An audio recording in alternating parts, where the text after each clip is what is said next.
A very good evening once again, and welcome to the second round for this Vitality Class men's Breetzke between the Northbound Steelbacks and the Falcons. It's now time to get the two teams for you, and we'll start with the Falcons who line up like this. Number 12, Andrew Donald. Number 23, Kay Richard. Number 4, Harry Kelly. Number 77, Wayne Matson. Number 21, the captain, Sammy Patel. Number 44, Ross Whiteley. Number 9, Martin Anderson. Number 32, Zach Jekyll. Number 15, Alex Thompson. Number 17, Hamid Zafar. And number 14, Ben Aitchison. And now it is time to find out your Northbound Steelbacks. Number 27, sponsored by Kilo Wealth, Ricardo Vasconcelos. Number 3, sponsored by 6, welcome back, Matthew Breetzke. Number 23, sponsored by Thomas, the captain, Toby Berry. Number 25, sponsored by 6, Ravi O'Hara. Number 18, sponsored by Country Line, Safe. Number 14, George Bartlett. Number 15, sponsored by Travis Spear, Lewis McManus. Number 2, sponsored by More UK, Luke Proctor. Number 26, sponsored by Wentworth Alexander IB, Ben Summerson. Number 16, sponsored by 6, Lloyd Pope. And number 19, sponsored by Dr. George Scrimshaw.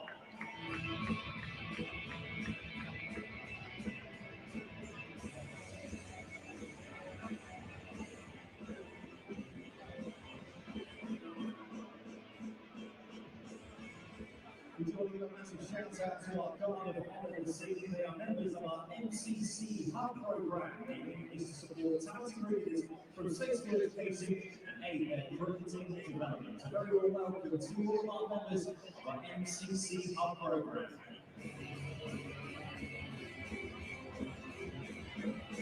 Umpires this evening are Tom Lungley and James Middlebrook. Our match referee is Sarah Bartlett, and our scorers are Terry Owen and Jane Hoff.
The 2025 by Tons of Last Breetzke campaign. It is the Northern Steelbacks against the Falcons and the teams. Join us next.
Walking through our NCC program cricketers, please welcome our on-field umpires, Tom Lally and James Gilbert.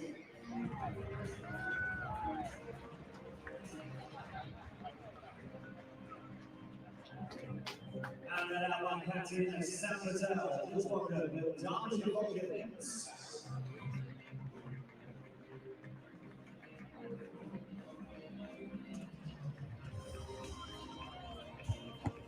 Good evening and welcome to the county ground in Northampton. The sun is shining. I think it's about 34, 35 degrees out there. It's a belter. The Northamptonshire Steelbacks faithful have made their way in. It's the Falcons travelling down to Northampton. The Falcons won the toss. Samit Patel elected to have a bowl first this evening. My name's Dan Jadzovic. I'm joined by Joe Gardner, also joined by Phil Rowe, who'll be joining us in a little bit. And we're powered by Daffabet. But Joe, welcome back. What do you make of this? Hello, Dan. Yes, I'm here primarily to stop the rot, I think is the term that they use these days, because the last time I was here a month ago, Steelbacks were going into the fixture against Durham, having won their first 6 games of the competition, and everything was hunky-dory. And then since then, they haven't won a game. So I'm hoping tonight the outcome will be a Steelbacks victory. That would be nice, just to push the lads that one bit closer to qualification. Yeah, we'll talk about qualification in a bit. I know Phil Rowe's been getting his calculator and his abacus out and trying to crunch some numbers and figure out the points and using his fingers to find out what needs to be done. Good news is for the Steelbacks, though. Matt Breetzke is back. He went off for international duty for South Africa, that test tour against Zimbabwe, but he's back at Wantage Road this evening. We'll be opening the batting with Ricardo Vasconcelos. So they're the two changes from last night for the Steelbacks. The two opening batters are back in. The rest of the 11 remains unchanged. And it's Alex Thompson from the David Capeland, and Breetzke opens the account straight away. So it's David Willey at 3, Ravi Bopara, save, George Bartlett, Lewis McManus, Luke Proctor, Ben Sanderson, the Australian leg spinner Lloyd Pope, and George Scrimshaw to round out the Steelbacks 11. Run you through the Falcons one once. Alex Thompson, I might be able to do it quickly now, actually. Caleb Jewell, Anirine Donald, Harry Kane, Wayne Madsen, Samit Patel, Ross Whiteley, Martin Anderson, Alex Thompson with ball in hand, Zach Chappell, Alec Azamfar, and Ben Aitchison for the Derbyshire Falcons. That's going to be cut away, but Zach Chappell. Who excites you, Joe, from those two 11s? It's good to have Breetzke back at the top of the order. Obviously, he had a brilliant campaign last year, and Steelbacks fans will be aware of that, boosted by his return.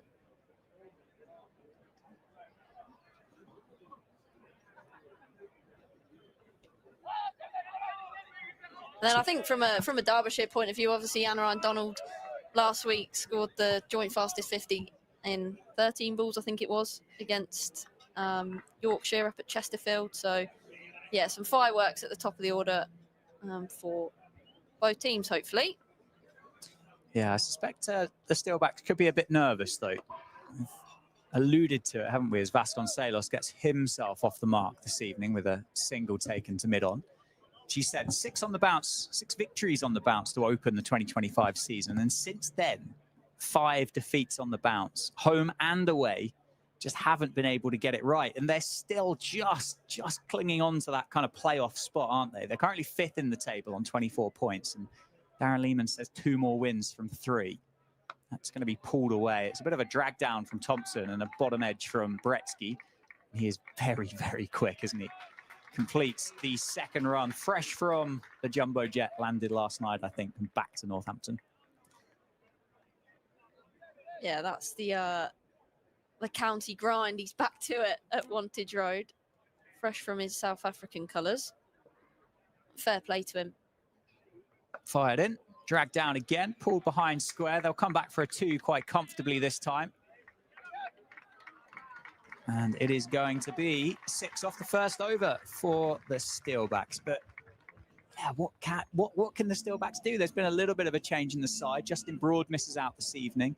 Robinson himself, he's made way for Matt Breetzke. But is it just is it a free hit kind of game for the Steelbacks? Is it a must win? How do you see it? I think I'm seeing it as a must win, to be fair. With 3 games to go, obviously Derbyshire were on had the big cameras up at their home ground last night and had Worcestershire 10 for 4 and somehow managed to lose from being in a really strong position, obviously talking about wickets in the power play and all of that stuff. But just goes to show that, you know, you just got to get yourself up to a respectable total if you ever find yourself in that sort of position. And then you got to go out and defend it. And they weren't able to chase down Worcestershire's total last night, which ultimately ended in them being eliminated from the competition. They can't get enough points to qualify now. So they're just here to try and ruin parties around the North Group, as Samit Patel did say.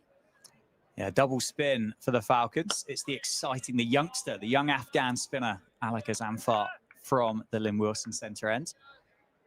Excited to see him in the flesh for the first time.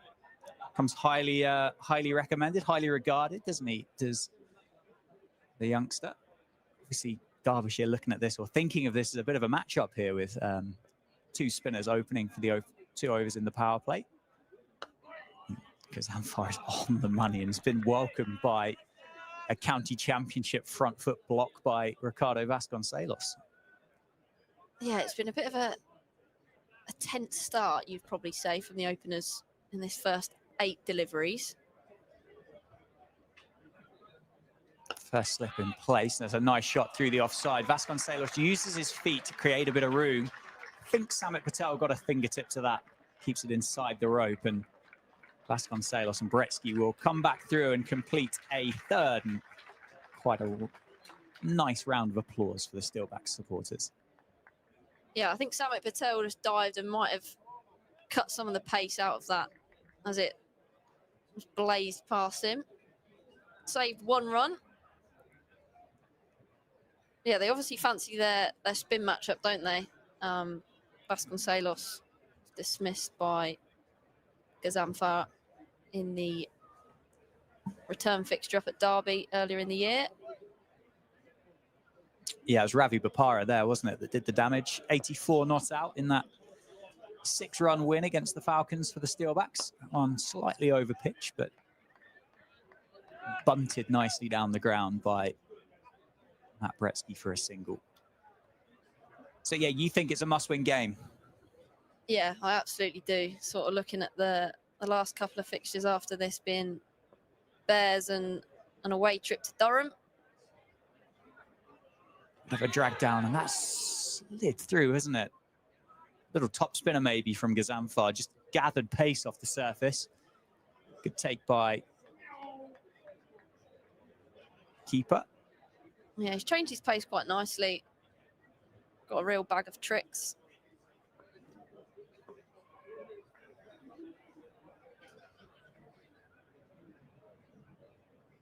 That one on the money again. The big appeal this time, led by Nye Donald behind the stumps. Gazamfar joined in afterwards. Umpire not interested. And after 2 overs then, it's 10 for no loss. So the Steelbacks unscathed at the moment, but not exactly motoring along yet. They've been a victim, haven't they, at home in the last couple of weeks in the power play of not just losing 1, but losing 3 wickets in a power play. And as Rowie and I learned the other week, your percentage chance of winning a game of T20 cricket having lost 3 wickets in the power play ends up down at about 30-odd%. Yeah, it really takes the momentum out of the batting side when you do lose early wickets in the power play. But it's something that the Steelbacks themselves as a bowling unit have done really well in those wins at the start of the competition. You see some pace into the attack for the first time this evening. Yeah, Zach Chappell from the David Capel end, and again, a respectful front foot defensive shot from Matt Breetzke. Not quite switched up from those test match gears yet, has he? No, clearly not. You just wonder if they're just really sort of trying to read the pitch and not give their wickets away too early, or because they certainly haven't really taken any risk these first 13 deliveries. That one, he does take a risk and charges at Zach Chappell, gets a thick inside edge, runs down to deep backward square for a single. Yeah, right on cue. He's tried to absolutely horn that one. Short boundary, isn't it, for the leg side of Breetzke, so wouldn't have to get much of it to get it down towards Memsab. If those queuing for their dinner, a little bit of a wake-up call. Seen some good catches in the crowd down here over the last couple of weeks, Joe, as well. Little one-handed screamer down in front of the beer tents the other night.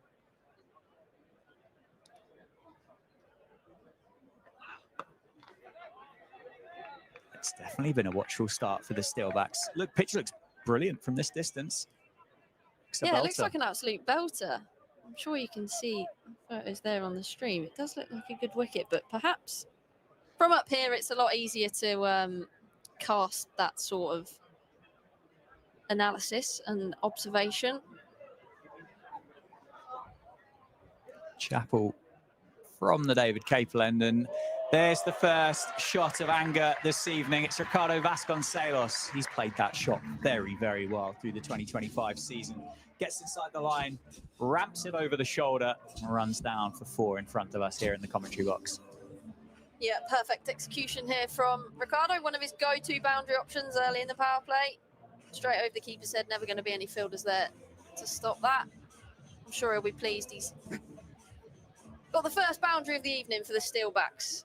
Yeah, and I think he'll be pleased he's got pace on the ball as well. 2 balls left in this over for Zach Chappell. That one seems a bit quicker. Beats Vasconcelos for pace on the cut shot. 2 fielders out, both behind square. One at deep backward square, one at deep backward point in the sunshine.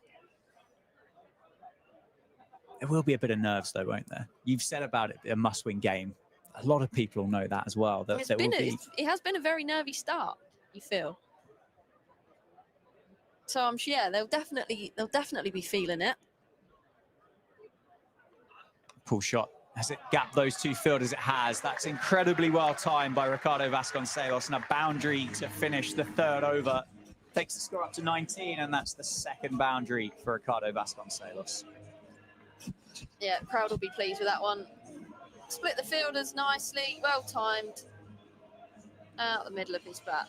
They put the 2nd man down there, didn't they, at fine leg to try and protect that particular shot with that ball that was coming up, but hit so well. It's so quick, the outfield. The fielder at fine leg stood no chance. Another over in the power play for the overseas Afghanistan spinner Gazamfar. Showing their cards early here in this power play. You normally see a team try and sneak one, don't you? They've not exactly snuck 3 overs here, but this will be the 3rd over of spin in the power play this evening. Just conceded 4 runs in the 1st over for Ali Gazamfar, so why wouldn't you give him another one? Swept, and maybe a glove around the corner for Breetzke. Very shy at the non-striker's end, but I think it was glove, wasn't it? Punched around the corner from Matt Breetzke. Otherwise, I dare say he might have been fairly adjacent there.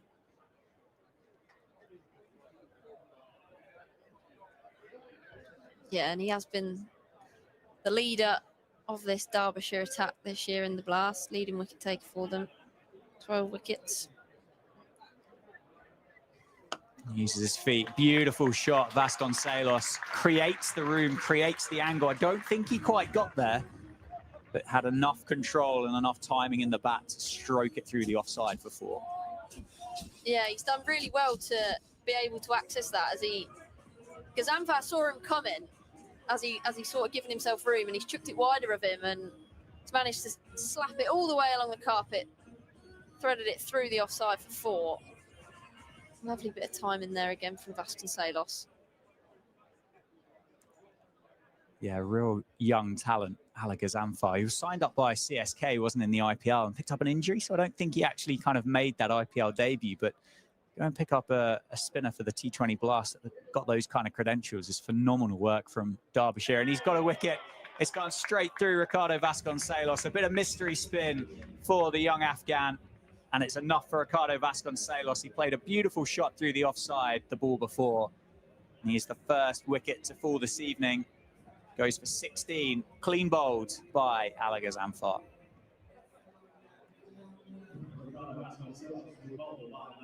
Yeah, the Derbyshire spinner making the breakthrough there, just sort of slid on, didn't it? And Vasconcelos has gone to punch it through the onside. It's through his defences of Vasconcelos after going for that boundary. So Gazamfar comes out on top, as so often is the case in the bat v ball battle. The batter might get a couple away, but then bowler often has the last laugh in getting the wicket of their man. Gazamfar's done that there with his mystery spin and his changes, subtle changes of pace and variations and whatnot. So a good move to give him a 2nd over. Yeah, superb bit of captaincy by Samit Patel. You can see him there out the window, can't you, at short cover. Northamptonshire sticking with that left-hand, right-hand combination as the captain, David Willey, comes out to bat at number 3. Was carded at 3 anyway, but they've been fairly flexible through the course of the summer. They've looked to be quite insistent on sticking with the left-hand, right-hand partnership, which they have the ability to do so. One straighter, and David Willey just drops it into the leg side for a single to get off the mark. Yeah, they do like having that left-right-hand combo at the top of the order, don't they? Steelbacks. It's a captain's nightmare, isn't it? Different levels, I understand, but a captain's nightmare when you've got field placements changing every other delivery. If the 2 batters are able to rotate the strike, it's hard for the bowlers to line them up, set a plan. Oh, it's down. Breetzke gets a life. That would have been a sharp catch for Gazanfar, but he would have had 2 in the over, and he's put it straight down in front of the boots of David Willey. Yeah, they're never easy off your own bowling, but I'm sure he would have been backing himself to take that. It was relatively straightforward as far as caught and bowled go. Breetzke make the young Afghan spinner pay.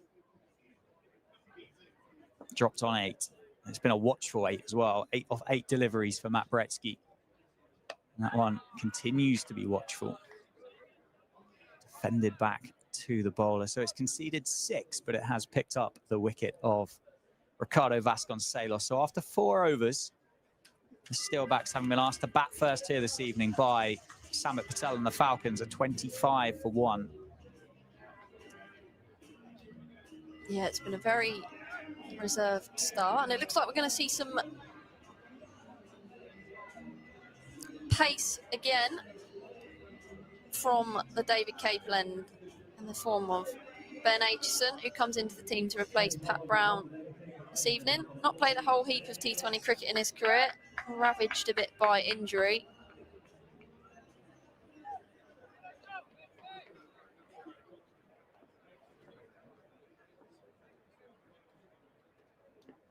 That's going to be cut away. It floats in the air through the offside. Fielder there at point for an age would have been interested in that, but just watched it sail past him, but it only just went for 1. Was it Wayne Madsen, wasn't it? Just evaded the veteran.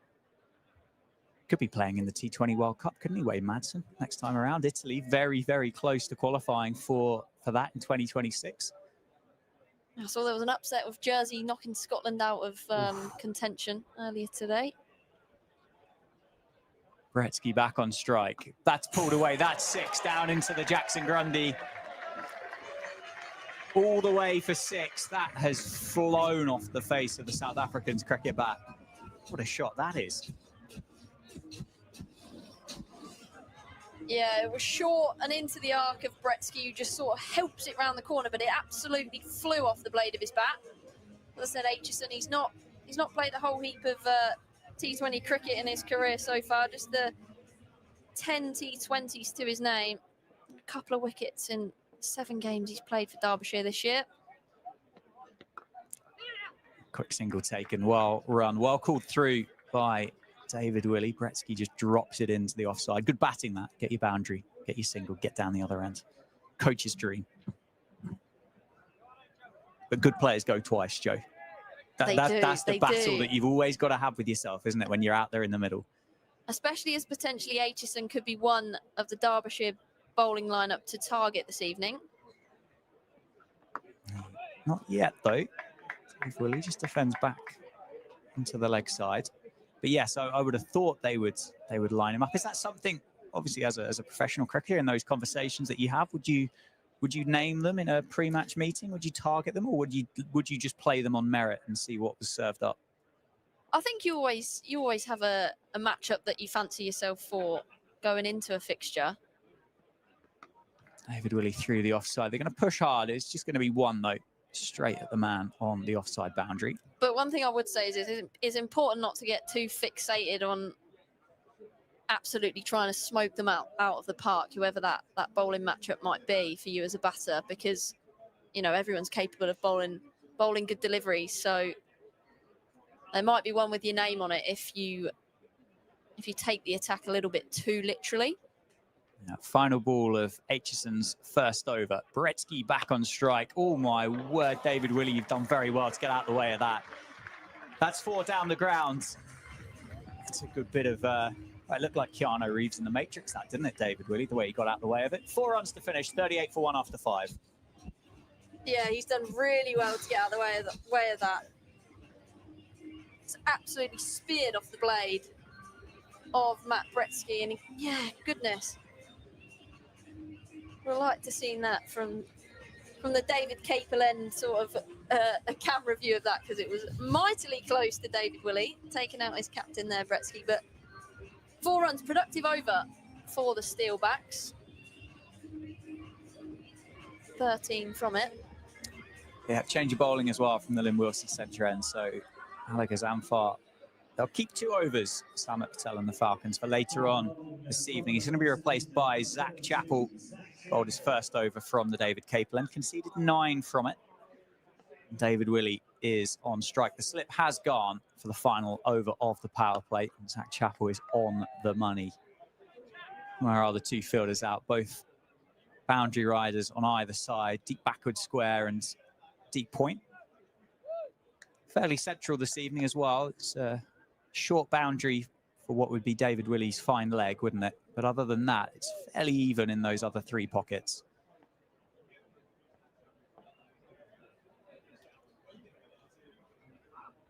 Oh, it's a big drive for David Willey. 3 off 6 now for the captain. Integral part of that 6 from 6 winning start, wasn't he, for the Steelbacks? The MVP in the competition for a long time. He's not been alone, though. He's just found it quite tough, hasn't he, in the second part of this season?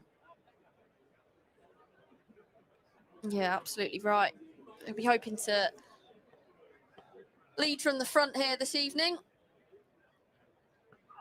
That one's pulled away, straight to the man on the boundary, in front of the beer tents.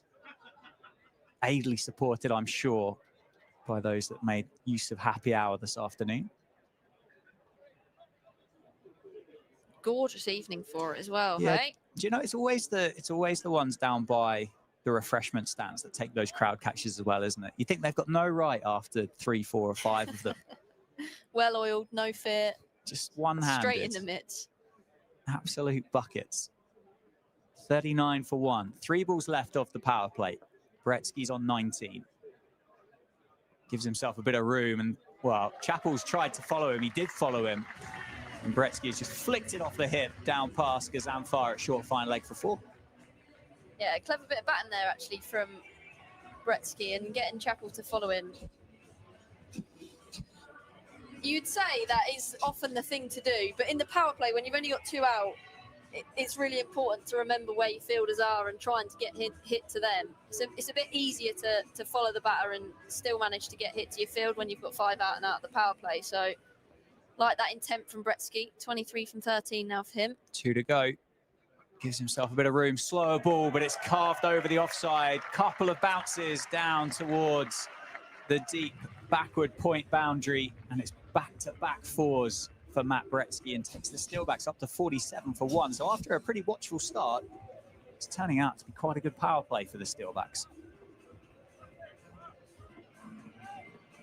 Yeah, having that sort of lower risk against the spinners, cashing in against the seamers seems to be the ploy from the Steelbacks here. Captain Rowe's next to us, just orchestrating the field changes, isn't he? Bringing them over. Final ball of the power play then. And that one guided beautifully by Matt Breetzke. 3 4s in a row to finish the power play. Just uses the pace of Zach Chappell. And after 6, the Steelbacks, having been asked to bat first, are 51 for 1. Brilliant late cut there from Matt Breetzke, and that wouldn't have been out of place at Lord's today in the test match. Joe Root-esque. So yeah, brilliant power play actually, 51 for 1. Certainly after those first 3 overs, 2 overs in fact, when they have 10 for none, they managed to get 41 off the next 4. So they've caught up well there in the power play. Yeah, and not the biggest reminder, but Matt Breetzke was dropped by Gazanfar. He's currently 31 off 15. He was dropped on 8, having faced 8 deliveries. Steelbacks will be hoping that turns into an expensive one for the Falcons. Change of bowling from the David Capel end. It's Martin Anderson. Change-ups for Martin Anderson. The field can spread, and it has done. The 5 have gone outside that 30-yard circle. Yeah, expect to see lots of pace off from Martin Anderson. Keeper up to the stumps, Nye Donald. How'd you play it from here, Joe? What's the mindset? I think if you're Matt Breetzke, you keep going. He's clearly in now. Found the middle of his bat a few times. David Willey's done something to upset him, though, isn't he? He's targeting him at the non-striker's end. That one's slightly gentler for a single. And David Willey plays the supporting role for the moment. Tries to get Matt Breetzke back on strike. Might ebb and flow as the innings sort of goes on. Someone might take the lead at different points, but it's definitely Breetzke at the moment. One toe-ended snooker cued, I think, through the offside. Can't get it past the man at backward point. No breeze really this evening either, so it's not exactly like there's a disadvantage for left or right-handed batter tonight. Last time out against Lancs, it was quite strong coming across the ground. That's, well, Samit Patel has taken avoiding action, I think, at short cover. I don't think it was anywhere near him, to be fair, but that was duck and cover cricket from Samit Patel at short cover, but it's 4 for the Steelbacks. Yeah, standard deliver from David Willey. Bit short and wide, he's just slapped it baseball style to the left-hand side of Samit Patel, who had no interest. I think he's struggling to pick it up, isn't he? The way he's stood there now. Is that a drop? Anderson's trying to put his hands on his head. Nye Donald unanimated, so... Giving us buys. So, yeah, Anderson was... You're always a little bit overexcited as a bowler, aren't you? You can never be sure. Definitely not. I've seen you. There's not much to get excited about, Joe. 2 left in Anderson's first over. 4 off it so far. That one pulled away, and it will just be 1, despite David Willey's best efforts to sprint the first one hard. I don't think Matt Breetzke could have completed that run any slower if he'd have tried.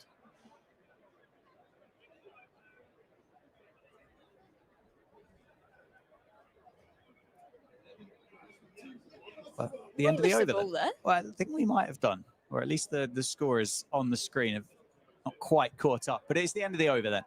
7 completed. And it's now 59 for 1 after 7. Sorry about that, folks. A little bit of confusion there. Reliant on the technology.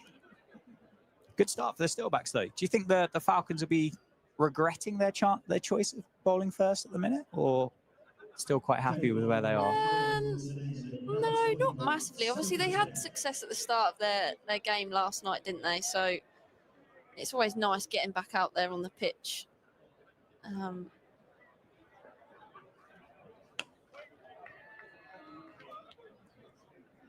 And trying to set the sort of momentum and impetus in the game, I guess. But yeah, it's tricky, I guess, when you have been knocked out of the competition, like having what you're trying to get out of the last 3 games. Obviously, Samit did say last night that they are just trying to ruin a few people's parties. That's another full-blooded shot through the offside for David Willey, and another. Wayne Madsen this time.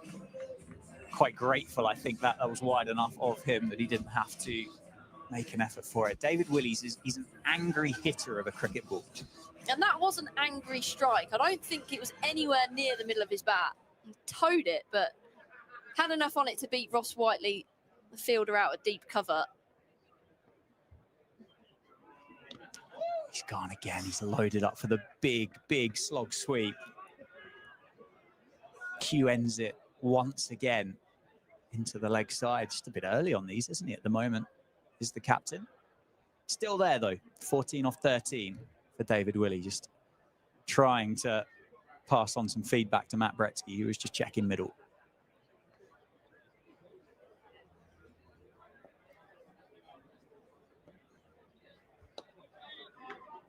Quick single, sharp single taken. Oh, that might have been close. They're going to look for 2. No, Breetzke had to put the foot down and run past the stumps there. Wasn't able to come back. Good intent, though. That's a good sign, good body language for the Steelbacks to be looking for that second.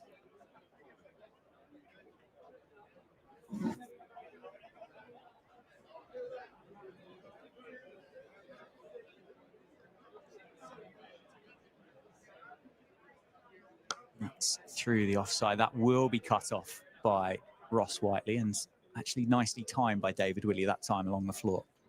See, cricket's a weird game, isn't it? Willie's absolutely nailed that one out the middle of his bat, gone straight to the field. The one before, he's towed and it's gone for 4. So it's just about being effective. Yeah, there's nothing wrong with a good bad one, is there? Nothing wrong with a good bad one.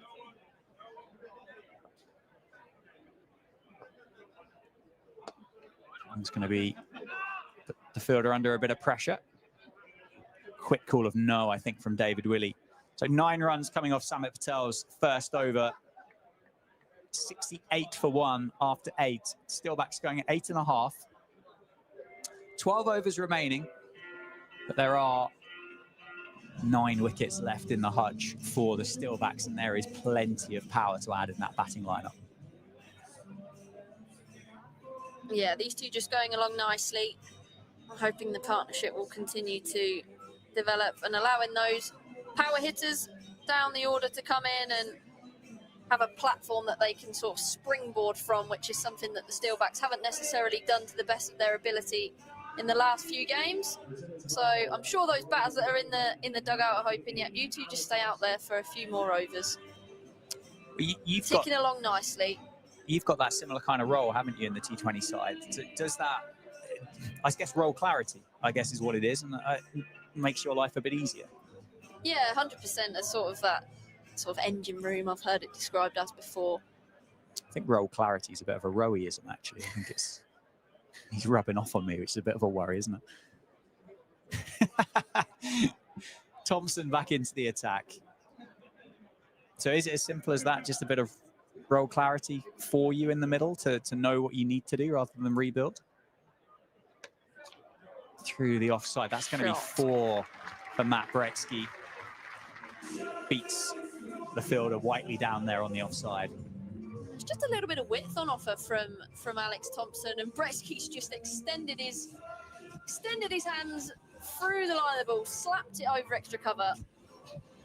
Lovely shot. Almost striking at 200, Breetzke. This is what the Steelbacks wanted.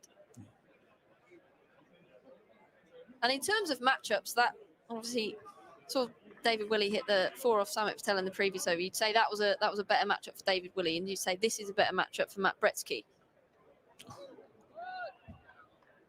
Right-handers often fancy themselves a little bit more against right-handed off-spinner ball coming into the bat, and it's the same with David Willey being left-handed facing the left-arm orthodox of Samit.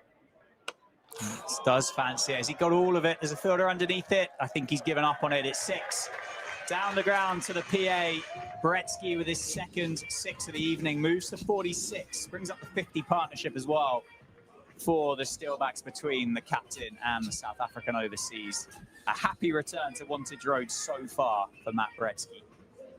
Yeah, just a step hit and swing from Breetzke there. Lovely stuff. Goes again. Oh. That is enormous. That's out of the ground, isn't it? That's in the back gardens. Matt Breetzke, welcome back to Northampton. 52 off 24 balls for Matt Breetzke. Fresh off the aeroplane.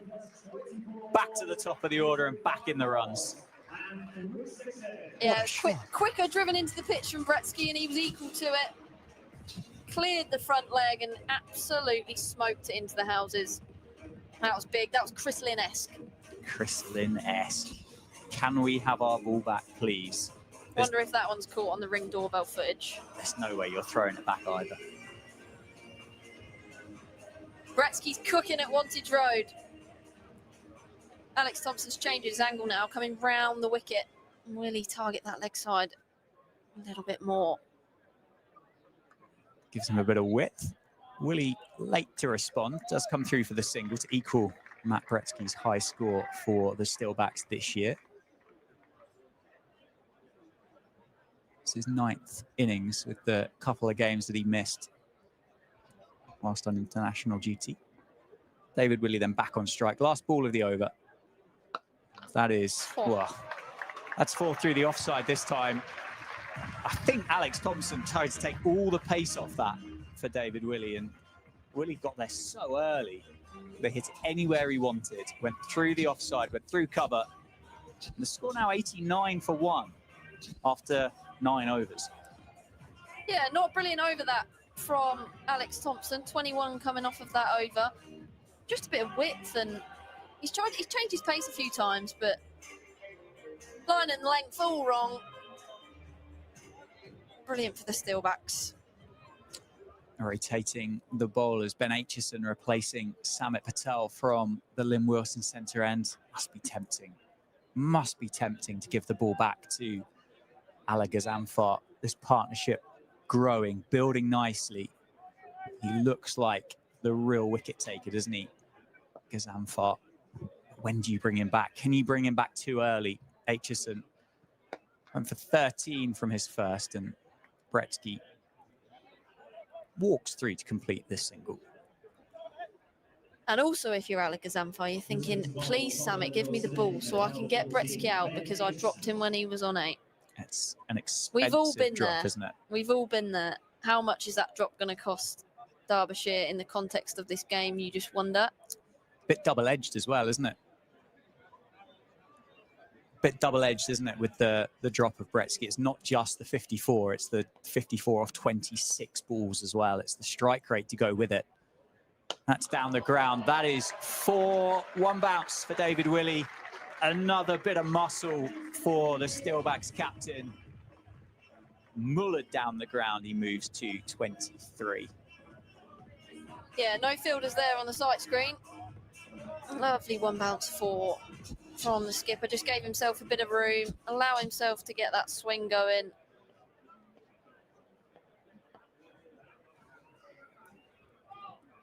Bit of room into the thigh pad. Pace off for Aitchison. Good response.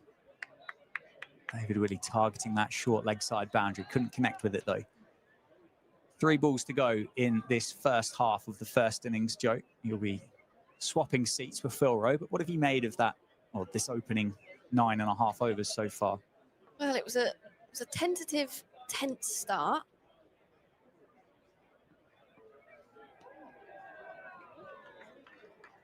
But actually, on the face of it, Breetzke's just given himself a few balls to read the pitch, assess the conditions,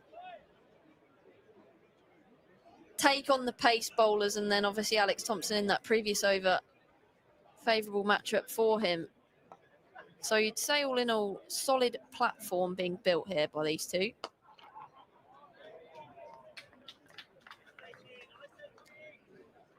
And as I already alluded to, a platform that hopefully the engine room of the Steelbacks can come in and just compound even more so and get themselves up to a really strong match winning and match defendable total. That's going to be another 4 this time, all along the ground for David Willey. Through the offside, cover drive, moves to 27. Northamptonshire now 99 for 1. That run rate now over 10s for the Steelbacks after that watchful power play, but they built the platform. They added that stability and have given David Willey and Breetzke the opportunity to go out there and bat this way. I mean, it's also chalk and cheese in terms of the bowling lineup that they're faced with here at Wantage Road compared to that one they were faced with this time last week, facing up against Lancashire and all their sort of international talent. Slow ball, played nicely by David Willey. I think Matt Breetzke looked for 2, but short boundary on the leg side. And that brings up the 100 for the Steelbacks at the halfway stage as well. So 100 for 1 after 10 overs.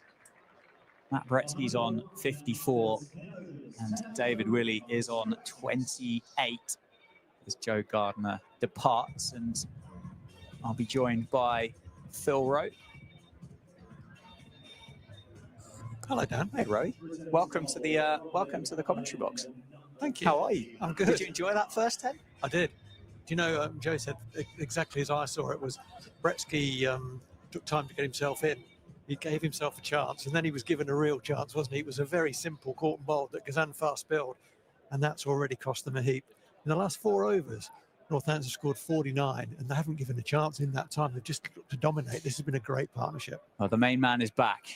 Ali Ghazanfar, change of ends, this time from the David Capel end. 1 for 10 off to the wicket of Vasconcelos, falling to Ghazanfar and respectfully played into the leg side. And they'll come back for a second. Well run, Matt Breetzke and David Willey.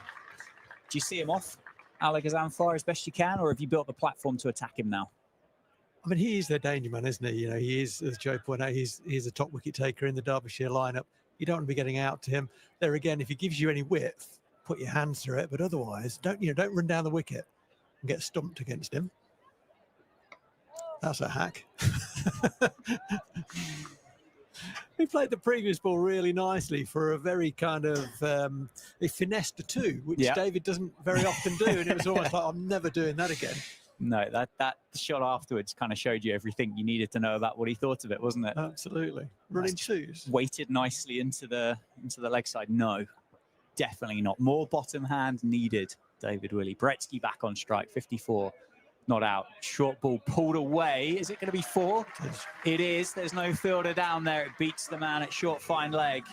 Breetzke to 58. Steelbacks up to 107. That is a honking delivery, I'm afraid. He's got to beat one man with this. Look at that. It's out the back of the hand. That was the variation, that one, and it dragged it down. It would have been a wide, but Breetzke good enough to catch up with it. Got enough bat on it to beat short fine leg. That was a honker. It's a real mystery spin, though, isn't it, from Gazanfar? I think I've counted 4 so far this evening. 4 variations. Yeah, I'm sure he's got more than that as well. That one's out the front of the hand, isn't it? Pushed into the... David Willey says no. Breetzke disgusted at the call and gives a thumbs up afterwards. But it was the one out of the front of the hand that got Vasconcelos, wasn't it? Just kind of pushed it through and slid it along the surface. He did. That was a nice bit of bowling, wasn't it? He did Vasco. Vasco went back and he should have perhaps come forward. He misread the length. Little guys are normally very good at reading length. That was a very good bit of bowling, that. Dave Willey back on strike. 31 off 22 for the captain. Pace on. Carved away. Will it spin away? It will. It will spin away enough to allow David Willey to come back for a second. That one a lot more comfortable than the one at the start of the over. What's the talk around Northampton then, Rowie? The supporters in the street. Is it a must-win game, as Joe had said? Is there a bit of nerves around for Steelback supporters? Yeah, I think so. Although they'll be a lot happier after his first 11 overs. Yeah, there has been. You could hear it in the crowd. There was sort of the silence was deafening, wasn't it? It was very, very quiet in the crowd up front. They're now getting behind the team, and I think one of the really key things here is that both David himself, when he got in, he was scoring at a strike rate of 50, and Breetzke was about the same for his first sort of 7 or 8 balls, something like that. They've given themselves a chance to get in. Joe's used the word platform a few times, and it's absolutely right. That's the job of the top order in this competition, is assess the number, get us to that number, don't lose too many wickets in the power play. And in the last 3 games before tonight, Northampton had lost 3 wickets in the power play in each of those and hadn't really got a big number either. So tonight, 51 in the power play is modest, but 1 down. Okay, well then you can kick on, and that's what they've done.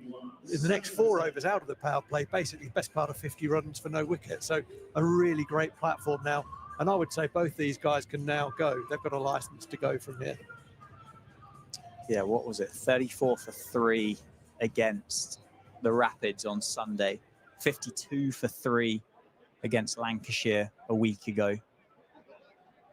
And definitely 3 down last night. And definitely 3 down last night. Samuel Patel back into the attack, starts with a full toss, which David Willey will only be able to collect a single for.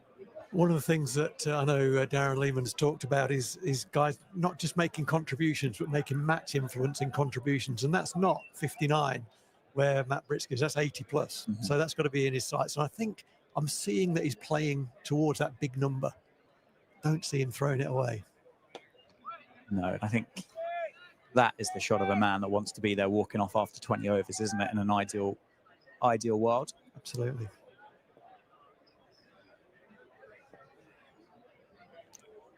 Just has a little bit of a shuffle. Samuel Patel tries to anticipate the movement, but just overdid it, didn't he? Wide, he just overdid it. It was a nice bit of bowling. He just overcooked it a bit. I think he'd have been okay where he took that shuffle outside, and that is a full toss. That has to be a wide. Hit Nye Donald.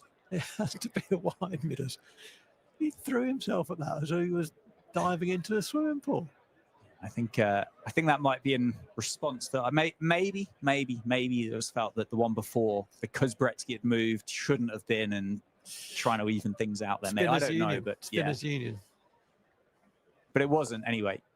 That's fired in, isn't it? Straighter. It'll just be one as Samit Patel gives chase. Two of the most experienced T20 cricketers in the world playing this evening, in Samit Patel and Ravi Bopara. Brilliant, isn't it? Both started in that 2003 opening season, didn't they? For the, was it Essex, and where was Samit Patel at the time? Notts, was he at that point? He would have been at Notts, yeah. Yeah. I might have to do some quick maths at some point to see how many games they would have played between them. There's a slog sweep by David Willey. Cries of catch. Does it get there? It doesn't. Gets there on the half volley and didn't quite come in for the catch and didn't quite protect the boundary. I thought it had gone straight down his throat there, Dan, but he actually hit it quite badly, didn't he? Though? He hit it badly well, I would say. And then what the fielder didn't do well was respond to when it hit his body. He should have saved two. Yeah, that one. Yorker for Samit Patel to finish the over. So 12 now. 8 overs to go. It's 116 for 1. That's a very good over, Samit Patel. There was a wide in there, but he still only went for 5 in total in the over. That's a very, very good. And that's experience, isn't it? That's you just mentioned how many games that Samit Patel has played and Ravi Bopara. I think the combined total starts with an 8. It's in the 800s in terms of T20 games, those two individuals. And that's what you get. You get the right ball at the right time. Yes, he bowled a wide, but that's fine as long as you don't go for a boundary off the extra ball. And he bowled with the extra ball, he bowled a dot. So good bowling. Ghazanfar's going to bowl out, which is interesting. Yeah, last roll of the dice, maybe? I think they need a wicket, yeah. 6 balls left for Ghazanfar. It's pace on, isn't it? Breetzke settles on the single. That short boundary. Knew it wasn't going to be 2 the second he hit it. Now, in this last over, the last 2 or 3 balls, you might think, let's just pick up 3 or 4 and not get out to him, because this is the main strike. He's a strike bowler, although he's a spinner. He is a strike bowler. He's the international quality bowler in their attack. Does. It's going to be a leg by, isn't it? David Willey really trying to up the ante. I suppose they're at that stage now, aren't they? That, well, there's 4 balls left in Ghazanfar's spell, and there's only, after this, 7 overs to go. We've still got 9 wickets in hand. There's an opportunity to go and put a big score on the board here. Yeah, there is. Yeah, absolutely. These two can just go. I think after this over, particularly. Yeah, that's down the ground. Has he got all of it? He has. He didn't look like it, did he, for the start? But 6 down the ground. Not the most stylish for Breetzke, but it all works. We just talked about Samit Patel making his debut in the first season, 2003. In 2003, this ball does not get hit for 6 just there. Players weren't playing that shot then. The game has changed. There's a great example of 20-odd years of T20 cricket. That shot was not being played in 2003. Not to there, anyway. Muscle. 100 partnership up as well. Response. And okay, that's apologies offered, but look particularly sporting, that did it for Ghazanfar. He could be in trouble here. Well, we got into a bit of hot water a week ago, so I'm not going to go too far into it, but the 2 umpires have come together with Samit Patel. But that was... Well, it was inconclusive. How wide is a cricket bat, Dan? It's inconclusively wide. We don't know. Nobody knows. Continuing to offer apologies, a la Ghazanfar. And who's in conversation now? Samit Patel, Ghazanfar, Breetzke, Dave Willey. Handshakes offered. And handshakes offered from David Willey. So, shall we get on with it? Body language says to me that we'll just carry on playing cricket, shall we? He did throw the ball, and he did hit the batsman, but he didn't throw the ball, did he? He kind of looped it as though he was a very bad dart player. Yeah, it's it looked odd with 2 balls left in the over, didn't it? Yeah. At the end of it, you'd kind of go, okay, well, that makes a bit of sense. But we'll see. Fired on. Wow, that must have been almost medium pace for Ghazanfar, the speed at which that left the hand. David Willey's going to come back for 2. That's very, very, very well run by the captain, running to the danger end. I've worked it out how many games between the 2 of them, and it starts with a 9. Oh, really? 912. That's wild, isn't it? That's a lot of games. It's a few, isn't it? It's a few. Final ball then for Alagazamfar. 1 for 30 off 3.5. Pushed out the front of the hands. There's the answer, isn't it? There's the answer, is we're not getting out to this guy. And the single taken. And Gazamfar offering apologies once again to David Willey. So he's a big man, isn't he, David Willey? He's not the player. He's not the player you'd go in for a 50-50 shoulder barge with, I don't think, too often. I think he'd come out second. It's interesting, isn't it? Because they did sit in that over, didn't they? The Northants batters sat into that over, but it still went for 16. Yes. Yeah. Still went for 16. So there's a bit of a lesson there for Northants, I think, is that you don't have to use the coach's expression, to use Darren Lehman's expression, swinging like a rusty gate. So the reason why it went for the 16, and I thought it was, but I didn't want to say because I wasn't 100% sure, but 5 penalty runs for Gazamfar for that incident with Breetzke. So he's had a bad night, hasn't he, really, Gazamfar, because he's dropped Breetzke on 8, which was an absolute goober, and then he's gifted them 5 for a double 20. Yeah, and as I said earlier as well, it's not just the 62 runs, is it? I mean, it's a contribution, but the fact that Breetzke's only then gone on and faced another 24 balls, sorry, 28 balls.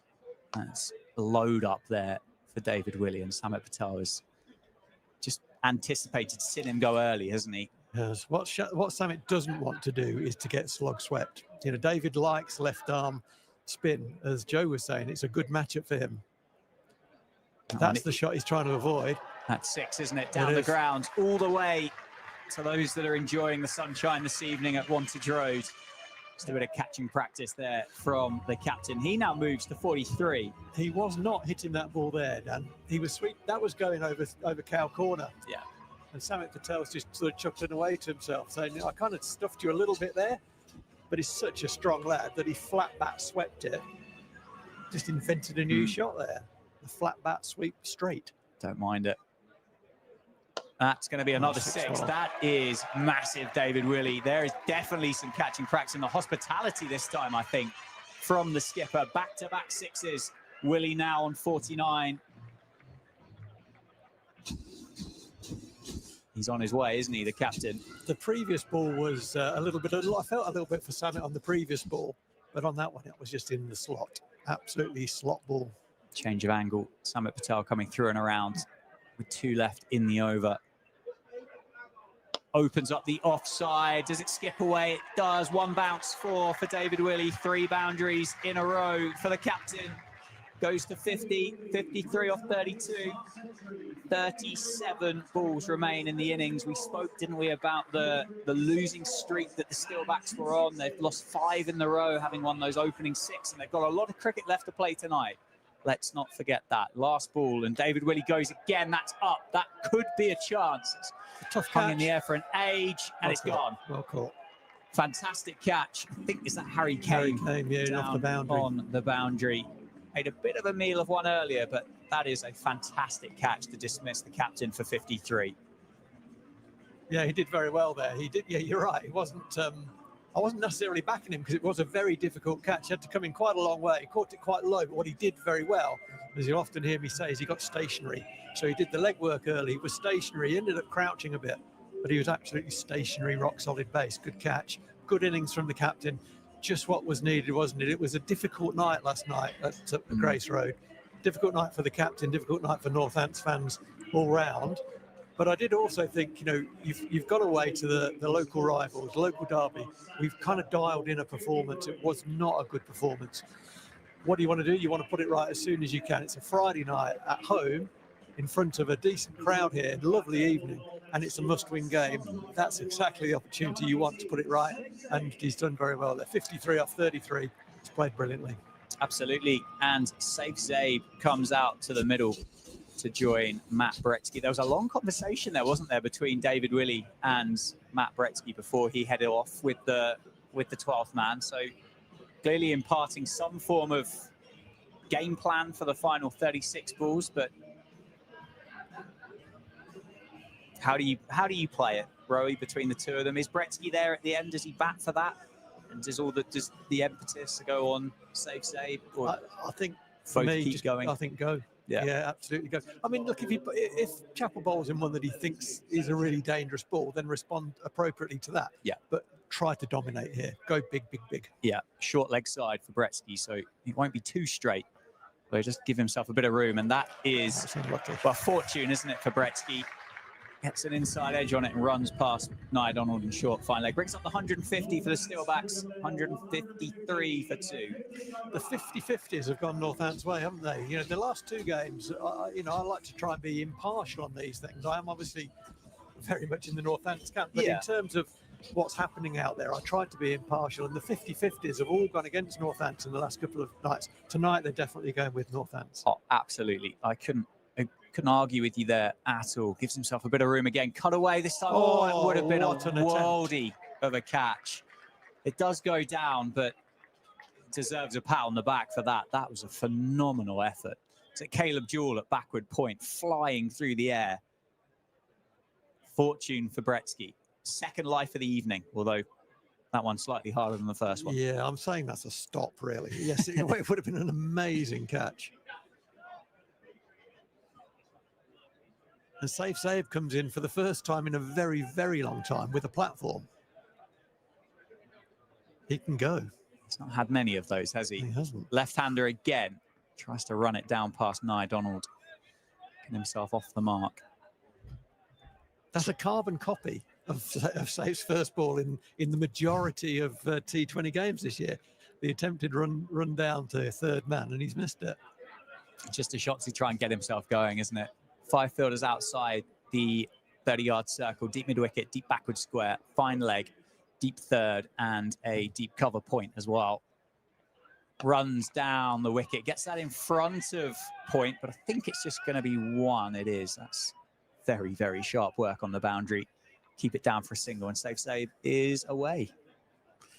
And actually, that's no bad thing. He's got Breetzke on strike, isn't he? Because Breetzke is seeing it like a football at the moment. Front foot, back foot. Even the inside edges are going for 4.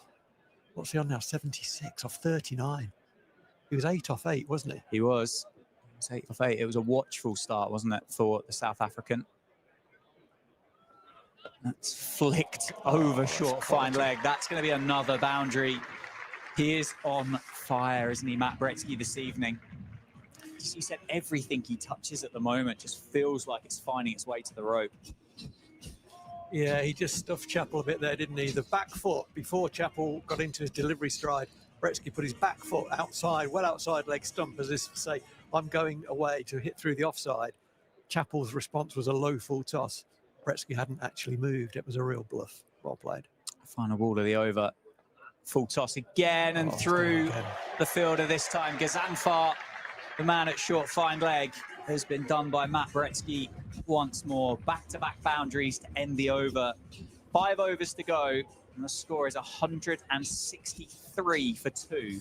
What's happening here, and this is probably one of the reasons why Derbyshire have struggled this year, is they're getting hit for boundaries nowhere near their boundary fielders.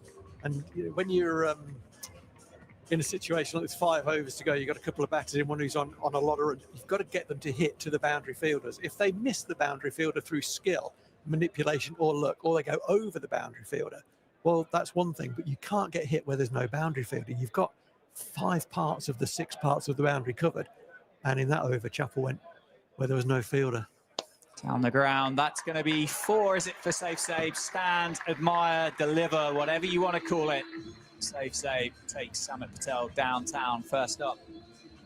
It was just wide and in the slot, wasn't it? And Safe Save could have hit that ball in so many different places. That's how good he is.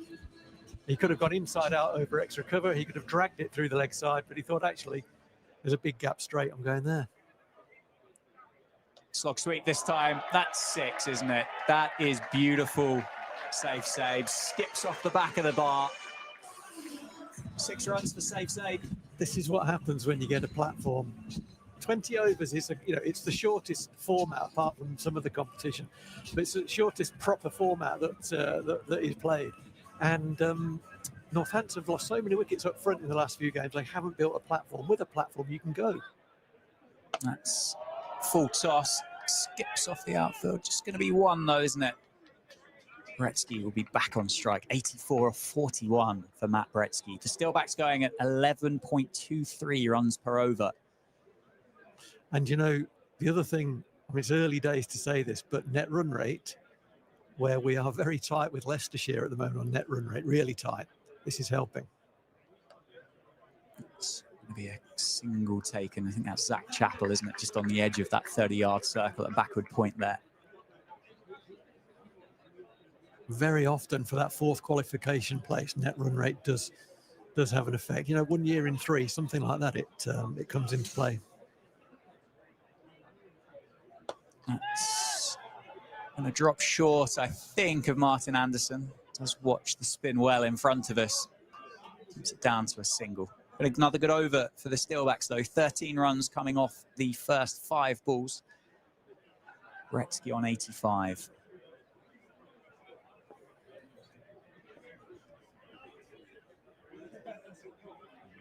Looks for 2. I think he'll come back, will he?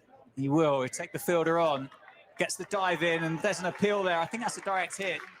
He did incredibly well to get in there, Breetzke, because that was a direct hit. It was a phenomenal bit of fielding on the boundary.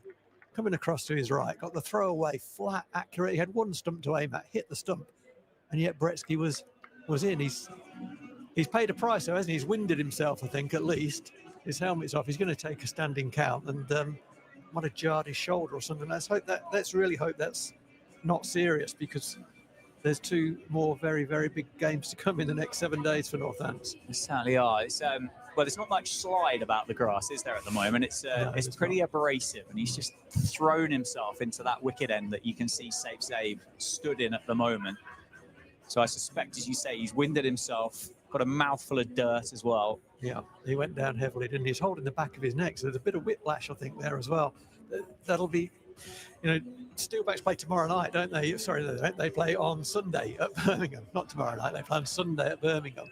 That's not a long time for Breetzke to recover. If he has jarred his shoulders and the back of his neck, it's not a serious injury, but it's one that could be quite debilitating. Yes. If you can't move your neck, you probably can't bat.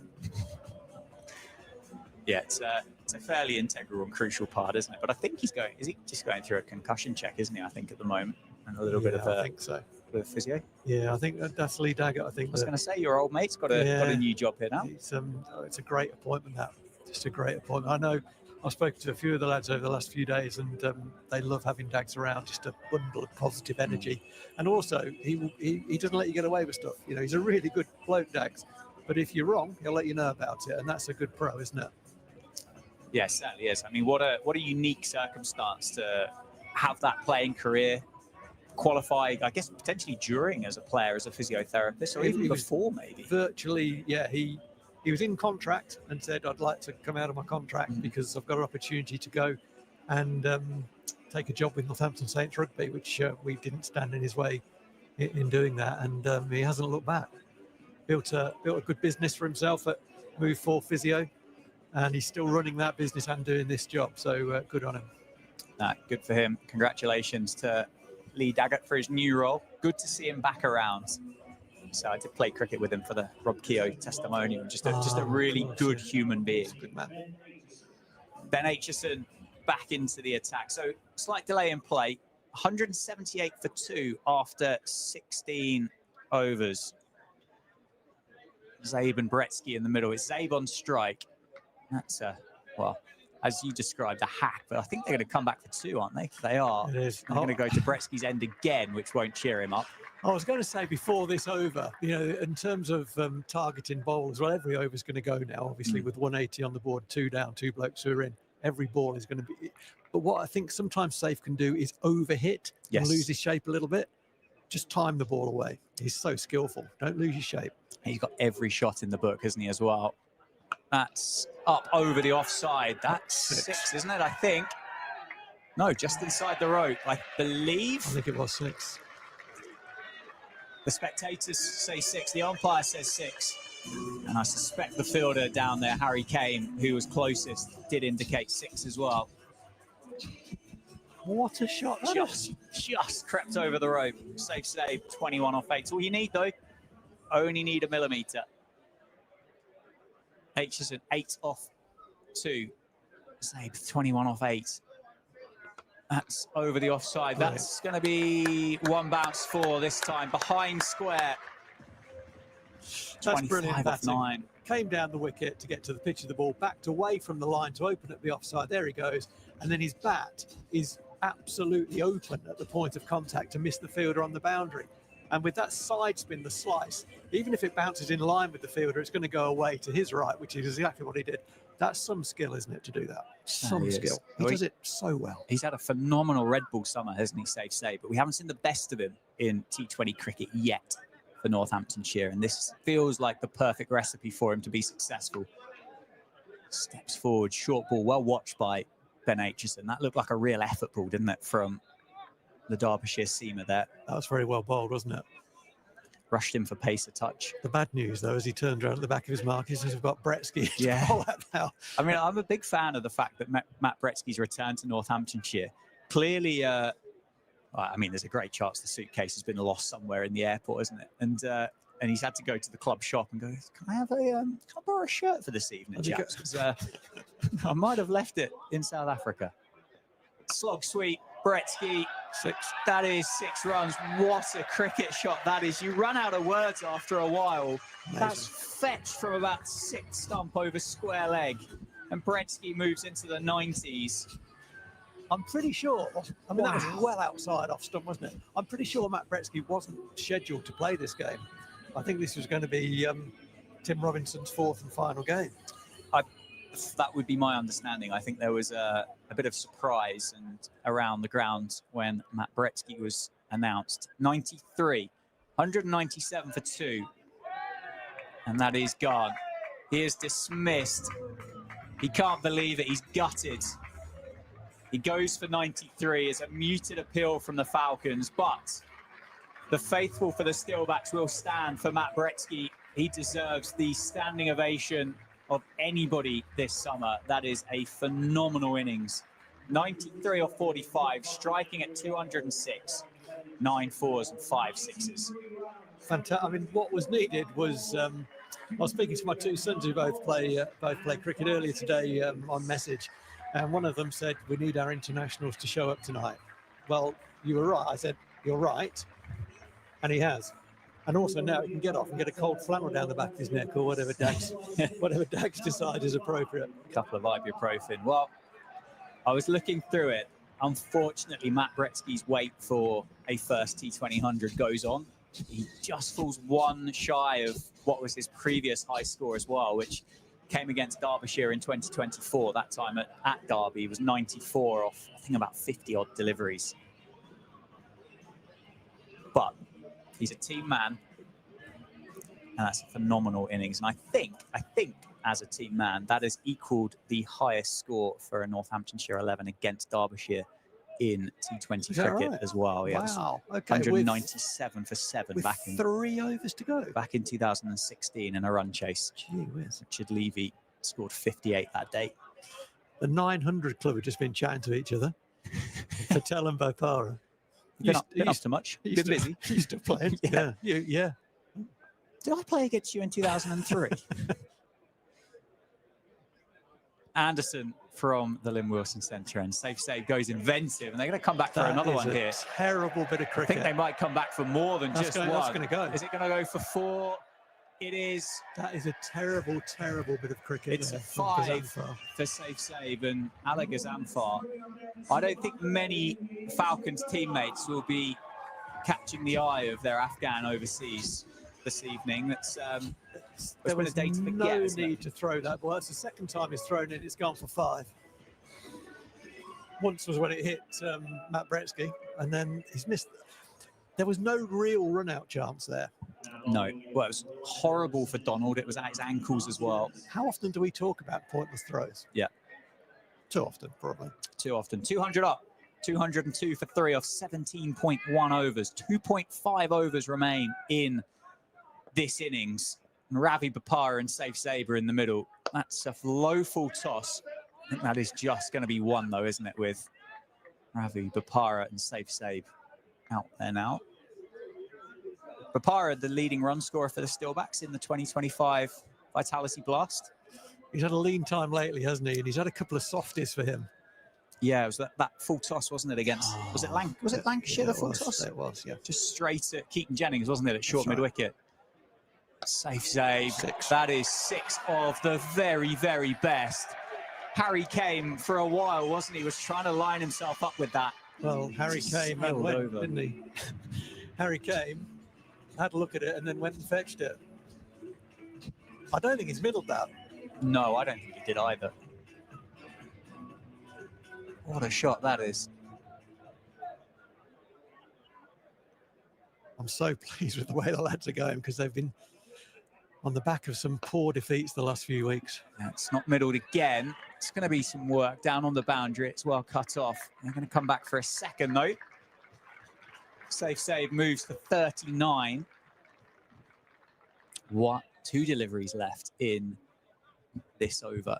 So 14 balls to go, and not anything the Steelbacks can get here is almost bonus territory, isn't it? It is, yeah. That's well bowled. It's well bowled. They will come through for 1. Para looks for a second. It's a slower ball on that wide mark, wasn't it? So Ravi is looking and thinking, where is my boundary option? Where's my best boundary option here? Over fine leg looks a good option to me. It does. Has he got that shot? Not at the moment, as he gaps that into the leg side. I think they'll come back for 2, will they? They will. Rapara will keep the strike at the end of the over. 214 for 3 with 12 balls to go. It's another big over, isn't it? It's starting to look like quite a good toss to lose. 17 off the over. Do you know what we haven't talked about, and we really should talk about? We're due a break. Yes. Yeah, I wouldn't argue with you at all. I mean, and as I say, there's still a lot of cricket left to go, isn't there? There's still a lot of cricket left to play in this innings. And then obviously Derbyshire have got a phenomenally talented batting card as well. None other than that Australian Big Bash, kind of modern day icon really for the Hurricanes. Caleb Jewell up the top of the order. Jewell and Donald is good as well. Donald, phenomenal ball striker. It's a full toss over the offside. He just won. There's one of those moments, isn't there, with safe save about just timing the ball, hitting it too well. Yeah. You can get carried away. You can forgive everybody. If he'd have left that alone, that was probably a wide. Yeah, would have been. Yeah. But it's hard, isn't it, when you're out in the middle in the heat of battle? And it's a sort of hip-high full toss. He was unlucky to find the fielder with it, wasn't he, really? 41 off 15. 215 for 3. Short leg side boundary for Bapara this time. That's slower, I think, from Chappell.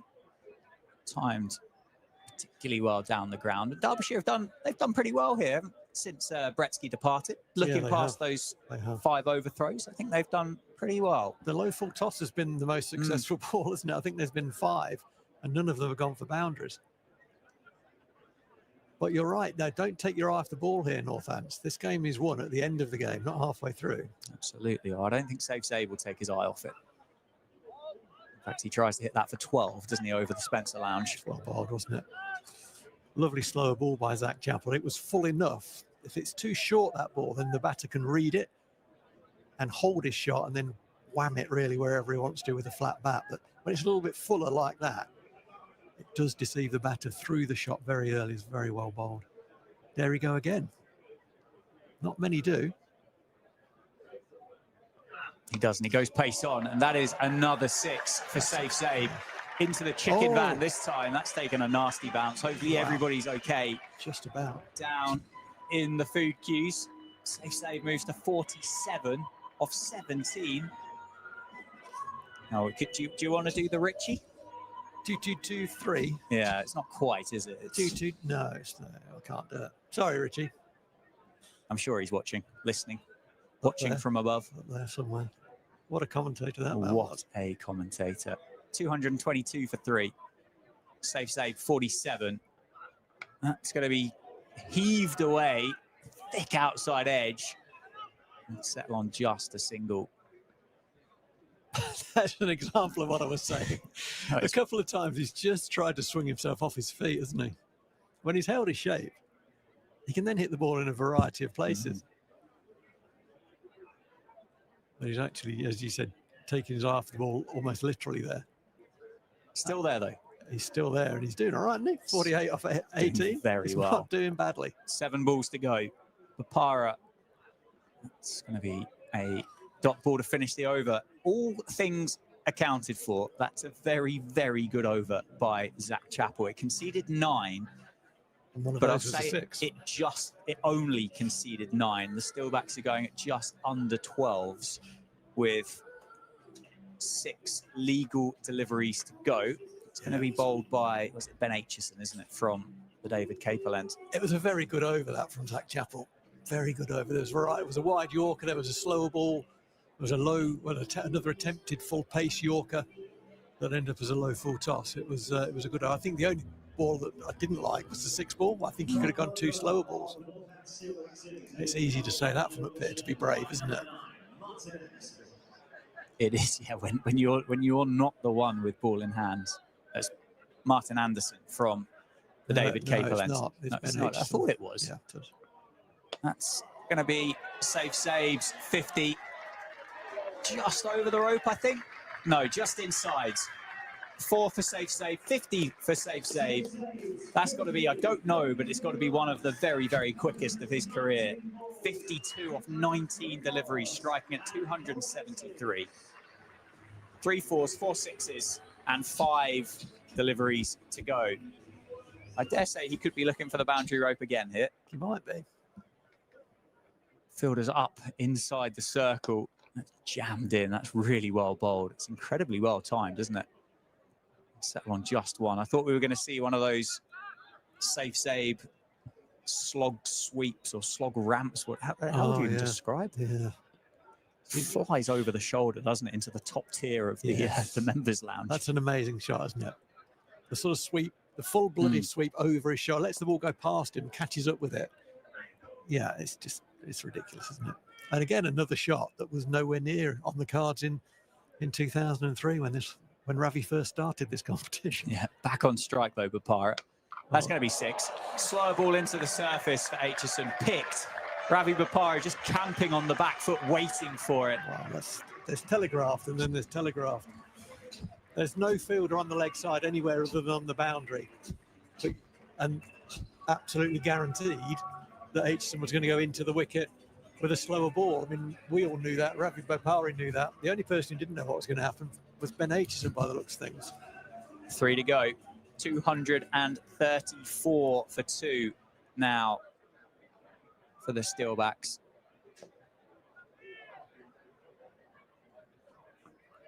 That's offside. It's half stop, parried by Chappell, isn't it? They're going to come back for 2. 236 for 3 with 2 to go.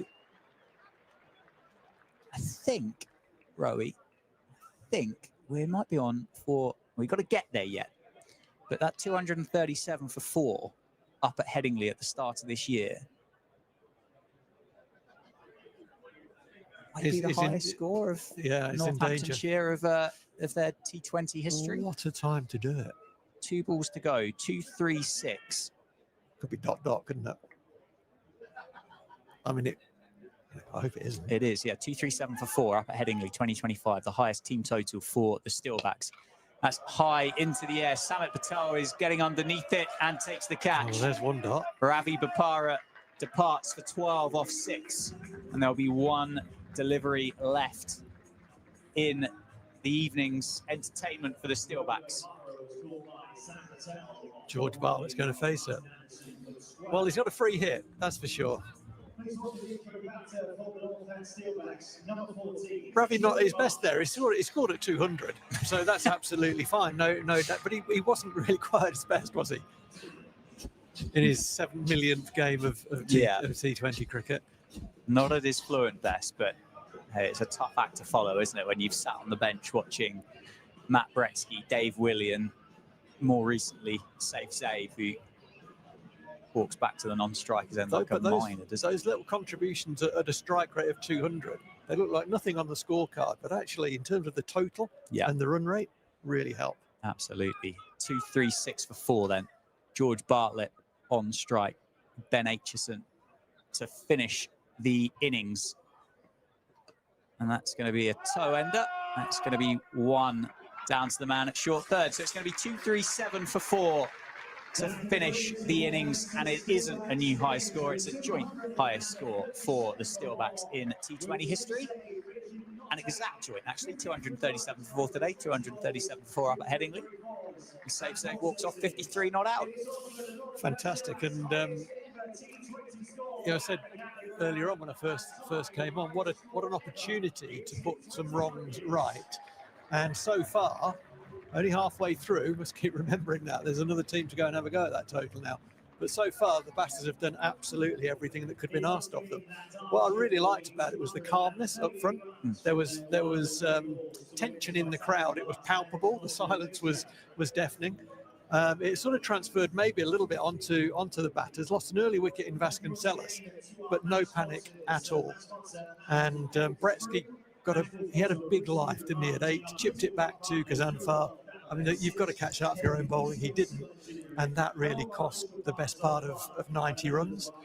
Breetzke didn't look back and just went on and on and on. The partnership with David Woolley was fantastic. And then Safe, to use your expression, Joe, with a platform, Safe came in and showed the crowd here, the lovely crowd on a lovely evening, exactly what he can do with 53 and 20 balls. Fantastic. I think you've been out on the gantry, haven't you? Enjoying not only the sunshine, but also the atmosphere. How are the crowd going out there? Enjoying it? Oh, they're absolutely loving it out there. Yeah, just what they wanted, and what the punters pay their money for. I guess the highest ever total here by a Northamptonshire side at Wantage Road, and the joint highest that they've ever scored in the Blast. I thought that they were going to surpass that total that they'd scored in the opening game of the season up at Yorkshire. But yeah, plenty of records broken in that Safe. I thought he was going to score the fastest ever 50 for a Northamptonshire player, which would have been done in 18 balls, but he did it in 19. The partnership between Breetzke and Willie was obviously fantastic. Breetzke too short of a career best. His previous career best was 94, funnily enough, against Derby last year. So, yeah, some unbelievable striking. And, yeah, to sort of see them go out in the way that they did with such freedom. Obviously, they've got the flat deck that Darren Lehman's spoken about that he was hoping for. But yeah, that's as Phil's already alluded to. Half a job's done. They couldn't have done much more. They'll be hopeful in the ranks that they can go out there and get the 4 points this evening. And also, Joe, if they Derby could chase this down. Of course they could. They've got some real power players, very skillful players throughout their card.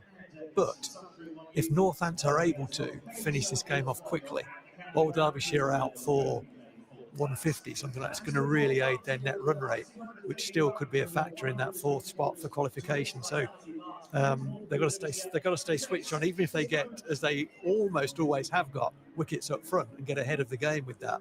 If they do that through Willie and Sanderson, that's a big if. If they do that, they've got to keep their foot on the throat here. Don't ease off and win this game by as biggest margins you possibly can. Yeah, 100%. That's a great point that you make there, Rowie, knowing how tight the North group is. So many teams can still qualify, and yeah, Steelbacks in a really strong position to take advantage of widening that net run rate and giving themselves the best opportunity to make that top 4. Absolutely. Well, let's take a quick 5-minute breather. We'll be back for 8 o'clock when play is going to resume, and be over to the Falcons.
Welcome back, everybody. Welcome to the run chase. Derbyshire Falcons make their way out to the middle. The opening pair, Ryan Donald and Caleb Jewell, will set about trying to chase down that first innings score. They will need 238 runs to win at Wantage Road at a run rate of 11.9 per over. They'll be joined by the Steelbacks, who just have left their huddle. All feels fairly simple, doesn't it, Joe? Really? Derbyshire need a belting power play, and if they don't get one, that's going to be quite an uphill task for the other 14 overs. Yeah, you're absolutely right, Dan. I think we're going to be in for a thriller either way.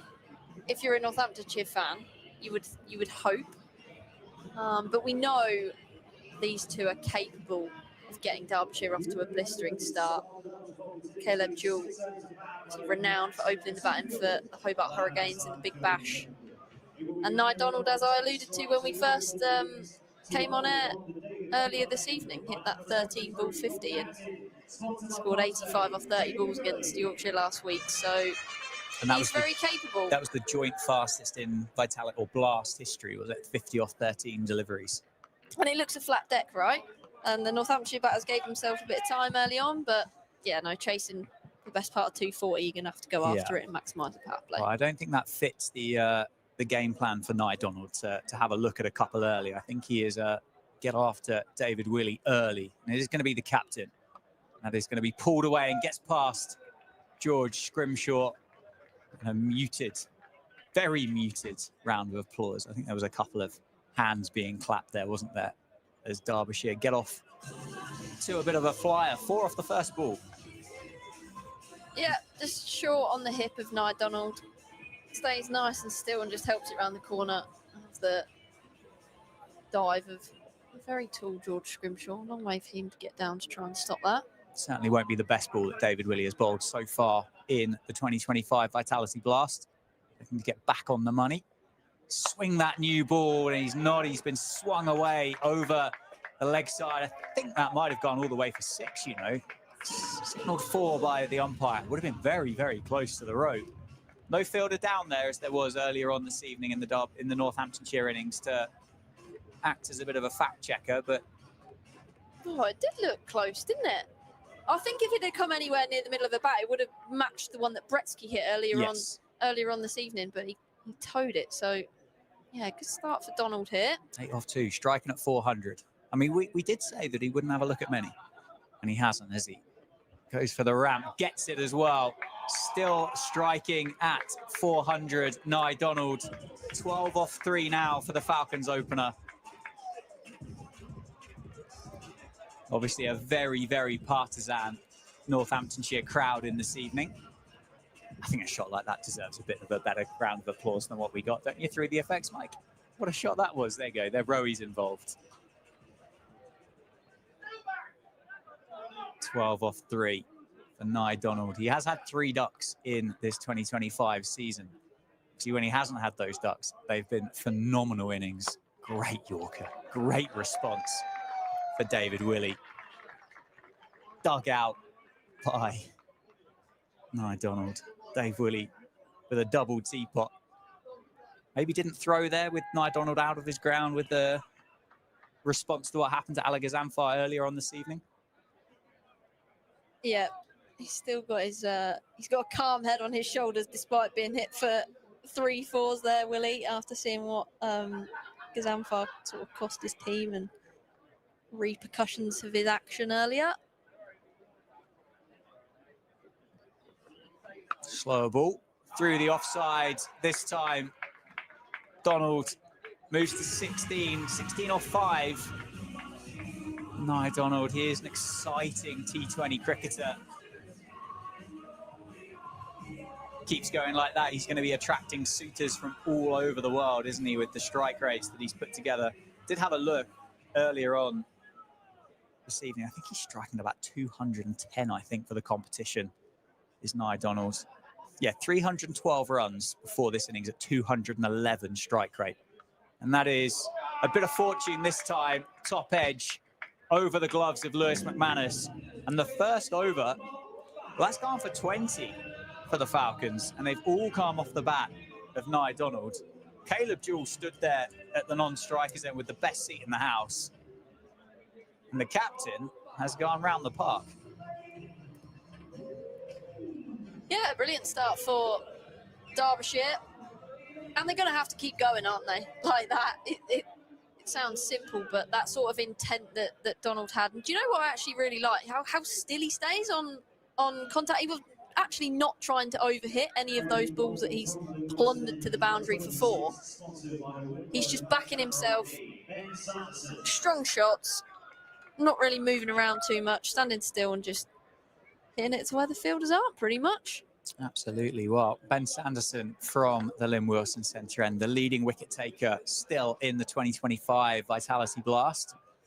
Caleb Jewell goes for a bit of inventiveness, a bit of creativity. To the gloves of Lewis McManus. Ben Sanderson in conversation with the umpire, not amused at. I think Nye Donald's thinking, Caleb, mate, you've just seen me stand there and whack it. Why are you moving around trying to get funky from ball 1? Like, just stand there and trust your swing.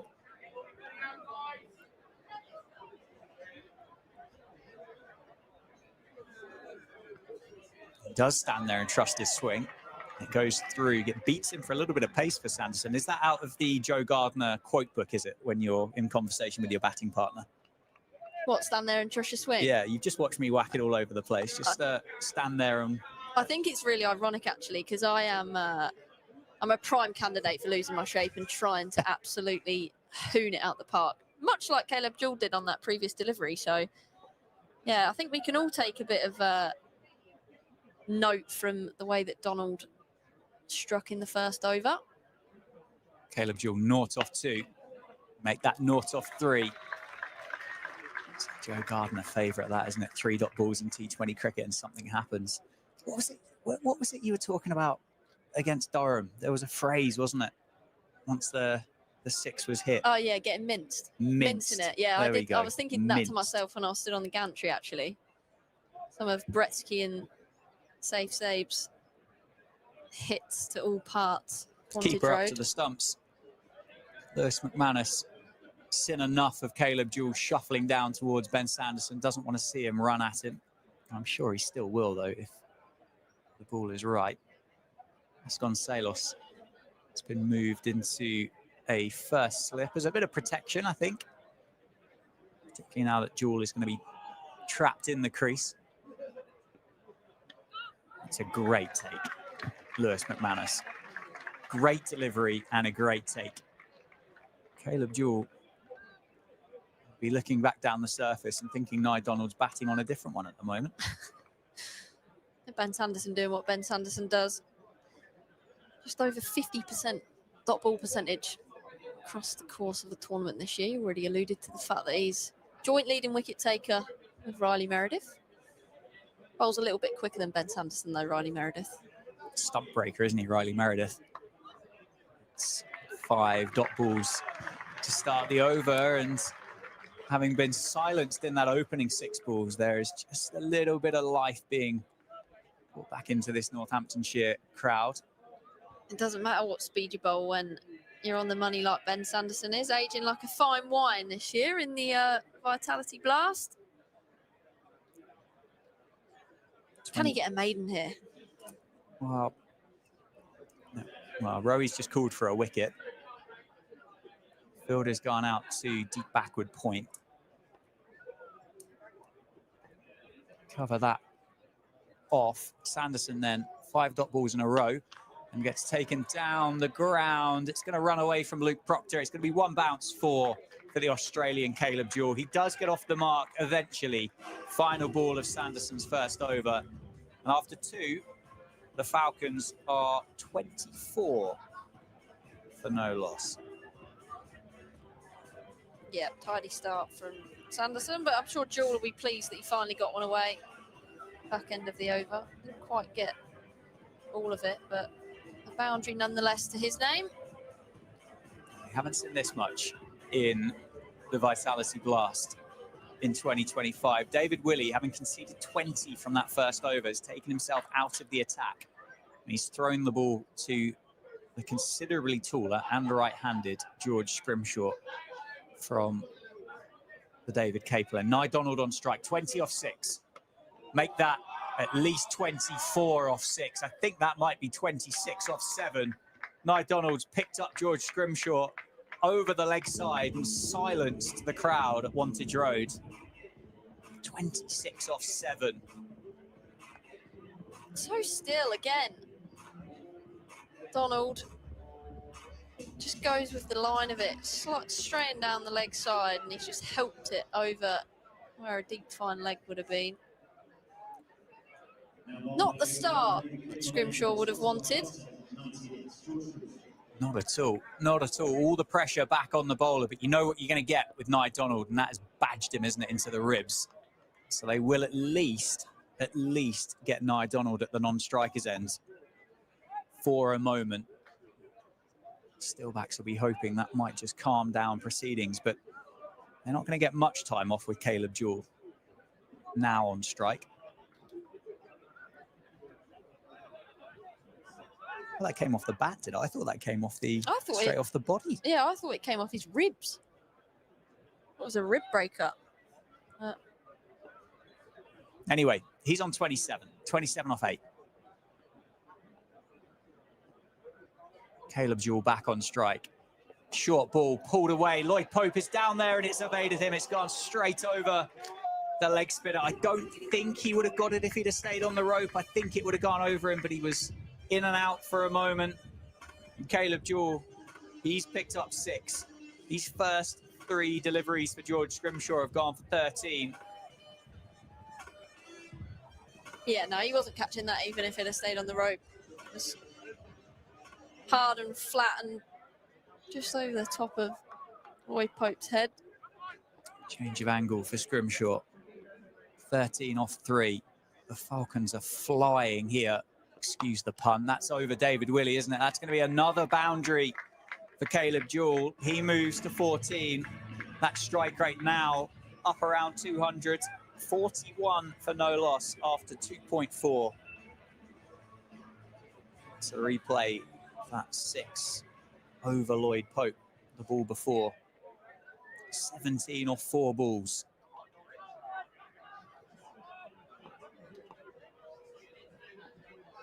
$14 off 8 for Jewell. Slower ball, big inside edge onto the boot of Caleb Jewell. Could have gone anywhere, falls safely into the offside. Through for a single, 42 for no loss now. Run rate just shy of 15, so it's been a fantastic start to the power play for the Falcons, but wickets will change things if the Steelbacks can pick them up. Yeah, just got to stay vigilant. That was a great change of pace there from Scrimshaw and a good response. That's what they have to do, the Northants bowlers. They go to their death plans a bit earlier than they would have normally. That's pace on. I think that's going to be another Nye Donald 6, isn't it? Wow. Over the sight screen, down the grounds here at Wantage Road. And Nye Donald is taking the Steelbacks bowlers to the cleaners at the moment. 48 for no loss after 3 overs. At the same stage, the Steelbacks were on 19. Just a point of difference. And the Falcons require 190 from 17 overs. Now, you don't need to watch too much of Nye Donald to be able to understand how and why he has the joint fastest 50 in Blast history. Just cleared the front leg there, allowed the bat to come through. Nice, easy swing and absolutely pumped it over the sight screen for the 3rd 6 in that over. So a big one from Scrimshaw, but it's going to be Sanderson again from the Lynn Wilson centre end. 48 for no loss after 3. He conceded just 4, didn't he, in his opening over, Ben Sanderson. Caleb Jewell runs at him, hacks it into the leg side, cries of shot from beneath us, and it's going to trickle away for a boundary down to deep mid-wicket. And Lewis McManus, who was up to the stumps at the end of that over for Ben Sanderson, has now called for the helmet back again. in an attempt to pin Caleb Jewell back in the crease. And that's 50 for the Falcons, 50 off 3.1. Surely they knew that he was going to use his feet and come down the wicket. You'd have thought so. Bit bizarre. David Willey still sticking with his seamers so far in this power play. I think it's whatever David Willey goes to, I think the mindset and the intent will be that everything's got to go. And that's squared up a touch, isn't it? Just running the ball across Caleb Jewell, gets an outside edge to Vasconcelos. Yeah, was it a little off cutter? Looked like a change of pace of some sort from Sanderson. And that's going to be key, isn't it? They've got to mix it up. They always knew that Derbyshire were going to have to come out hard, and see opening batters used to sort of whacking pace on, and on a flat deck it's a little bit easier, I guess. Caleb Jewell trying to go for that slug sweep for Sanderson, but he got in position so early. Sanderson chose to pull out of that, and both had a bit of a wry smile to one another. It's a good point with regards to what you just made. Is that something, how I suppose every captain's going to be different, but how quickly can you recognise that that's going to be the case? Or is that something that you talk about in the innings break?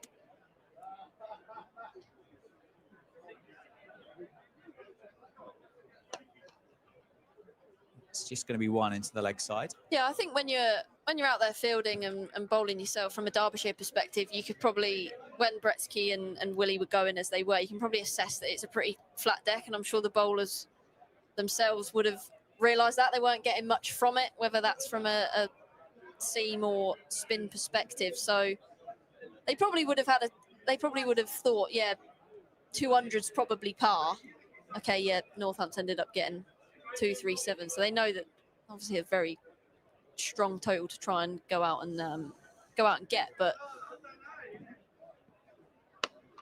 Donald back on strike. Has he got enough of it? Not quite enough, but he does get 4. One bounce down the ground, moves to 37. So that fastest 50 in blast. Cricket will stay another day, but could equal the one that he got the other day. I did wonder whether it was on for it. Was mathematically for a moment, but he's on 37 off 10 now. Yeah, and it's been a blistering start. And as I said, the Steelbacks would know that these two are capable of coming out and performing in this way on what's a decent wicket, taking advantage of the power play. Yeah, I like that as a ploy. I like this going to the Yorkers and the death plan. Get it out of Donald's block hole. Don't give him any length to work with. And keep mixing your pace up. You like the balls that he has hit for 6 have been length that he's been able to work with. So it's one of those, you talk about sort of going nose and toes, get it out of that step hit length. Slow ball. That is in a step hit length though, and it's over the offside for 4. Donald moves to 41 off 12, and that's 4 to finish Sanderson's second over. And after 4, Falcons are 61 for no loss. Now, who do we look at? It's going to be Safe Zabe replacing George Scrimshaw from the David Capel end. A drink has been run out to David Willey, and potentially a message as well. Safe Zabe scuffs the grass for his mark. He'll replace George Scrimshaw from the David Capel end. Yeah, going at 15s at the minute, Derbyshire, so that required rates come down to 11 and over. The Steelbacks are in a fight here. I know that if they get a couple of wickets, they're obviously straight back in sort of wrestling control of the innings, and as I've always said, it's a lot easier to hit boundaries and go after boundaries in the power play when there's only 2 fielders outside the 30-yard circle. They've just got to stay vigilant. Spin for the first time in the form of Safe Zabe around over the wicket, sorry, to the left-handed Jewell. It's powerfully struck at mid-off. I think that's Matt Breetzke at mid-off at the moment. Drops that down to a dot ball. The two fielders out. Dave Willey, the captain, down at long on. Ricardo Vasconcelos at deep mid-wicket. It's going to be slog swept. That is 6 for Caleb Jewell. Evaded in the crowd. We're not going to say that's an attempted catch. Evaded in the crowd. What a shot that is. Caleb Jewell, 26 or 14, the slog sweep over square leg. Yeah, one out of Save's playbook, I think. Moves himself off across into the line of the ball, just outside off stump, and sweeps it over square leg for 6. Lovely strike. What a start this has been for the Falcons. Back-to-back boundaries. Save has tried to hold that up, hasn't he? Tried to take the pace off of it. Caleb Jewell waited. That length dropped back, and it's cut away through point for 4, and he now moves to 30 or 15, and the Falcons 71 for no loss with an over and a half to go in the power play. You said, didn't you, when we started, Samet Patel wanted to upset other counties, other teams, and that's exactly what they've gone out to do here.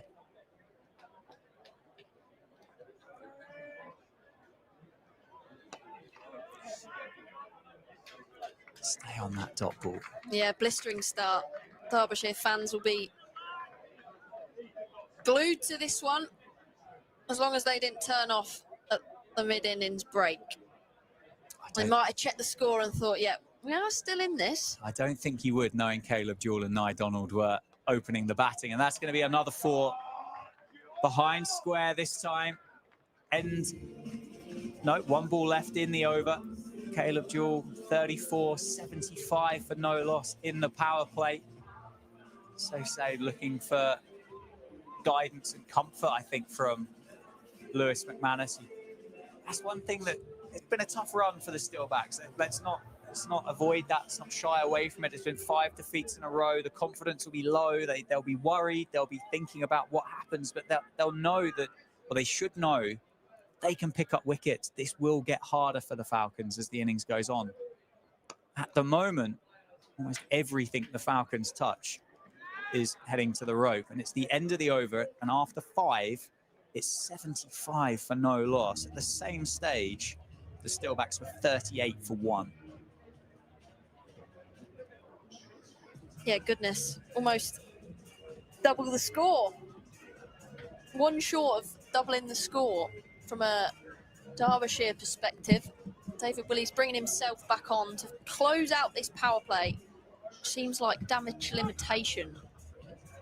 Yeah. From a Steelbacks perspective. Responsibility to the captain, isn't it? Could have had Luke Proctor. Could have had the leg spin of Lloyd Pope. 1 less bowling option this evening with Justin Broad missing the 11, so not as many options available to him, but still got 6 on the field, hasn't he, with Save, who we've just said bowled that previous over. And the Falcons, 163 required from 15 overs. Phil Rowe, the Rowe next to me, has just said they're a long way in front, and they absolutely are. There's a chance, though, is it? Lewis McManus trying to make his ground. Can he get there? He can, but he can't hold on to it. That has hung in the air for ages. McManus has been running underneath it, trying to make his ground. Always difficult. They are the catches who want to be taken on an evening like tonight.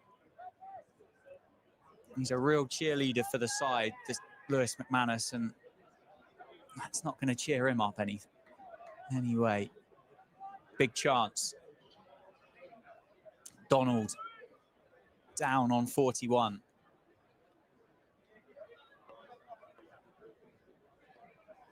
Caleb Jewell back on strike. Well bowled, well played.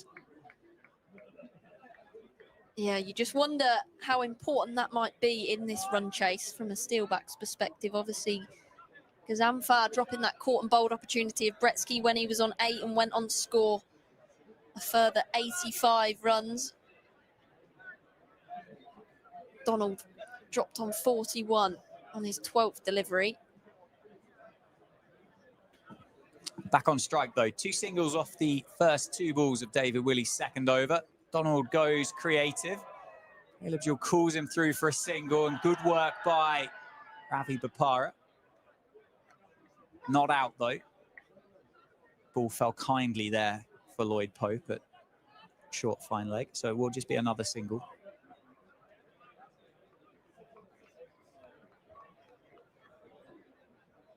Do you reckon they would have had a target in mind, Derbyshire, to target off the power play?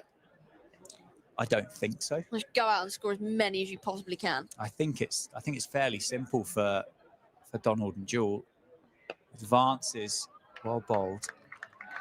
Jewel can't get it over the offside, and a round of applause for David Willey. Do you think they would have done? No, I don't think they would have had a target on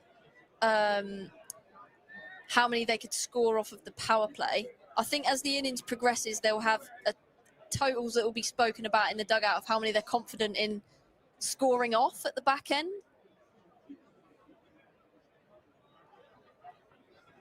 It's into the thigh pad, well bowled again. David Willey really going to the change-ups at the end of. And they would have looked at the back end of the Steelbacks innings, and Steelbacks managed to score 59 off the last 4 overs. So that's going at 15 and over. So clearly doable on this pitch, but from a Steelbacks perspective, just got to be smart and intelligent with the bowling changes and bowling options and having the field set in the right place, knowing where you want to get hit.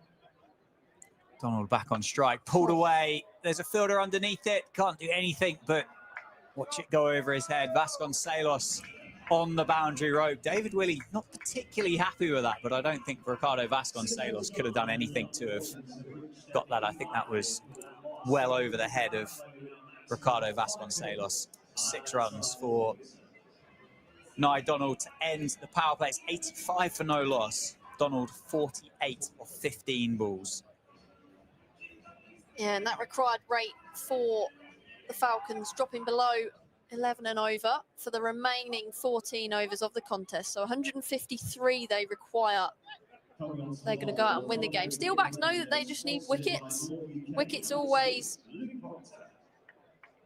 dent the run rate that the team are going at, the opposition team. See these two. Blistering start for the Falcons. Yeah, Luke Proctor, the Red Bull captain, into the attack from the David Capel end. Caleb Jewell on strike. Fielders can spread now. So the Steelbacks will get a little bit of respite, won't they? Although if Nye Donald keeps clearing the rope the way that he has done, it won't really matter. There's no fielders in the sky. What have we got? Long on, long off. Deep mid-wicket, deep backward square leg, and a deep cover point. There's head coach and captain in conversation down on the boundary rope once again. Jewel 37 off 22, timed nicely, but George Bartlett, the man doing the fielding at deep mid-wicket this evening. Has Matt Breetzke headed out to the boundary rope? He took a pretty hard tumble, didn't he, making his ground, and he's normally one of those 2 fielders that patrols the square boundaries, but I think he's just being pushed round, isn't he, to deep mid-wicket for Nye Donald.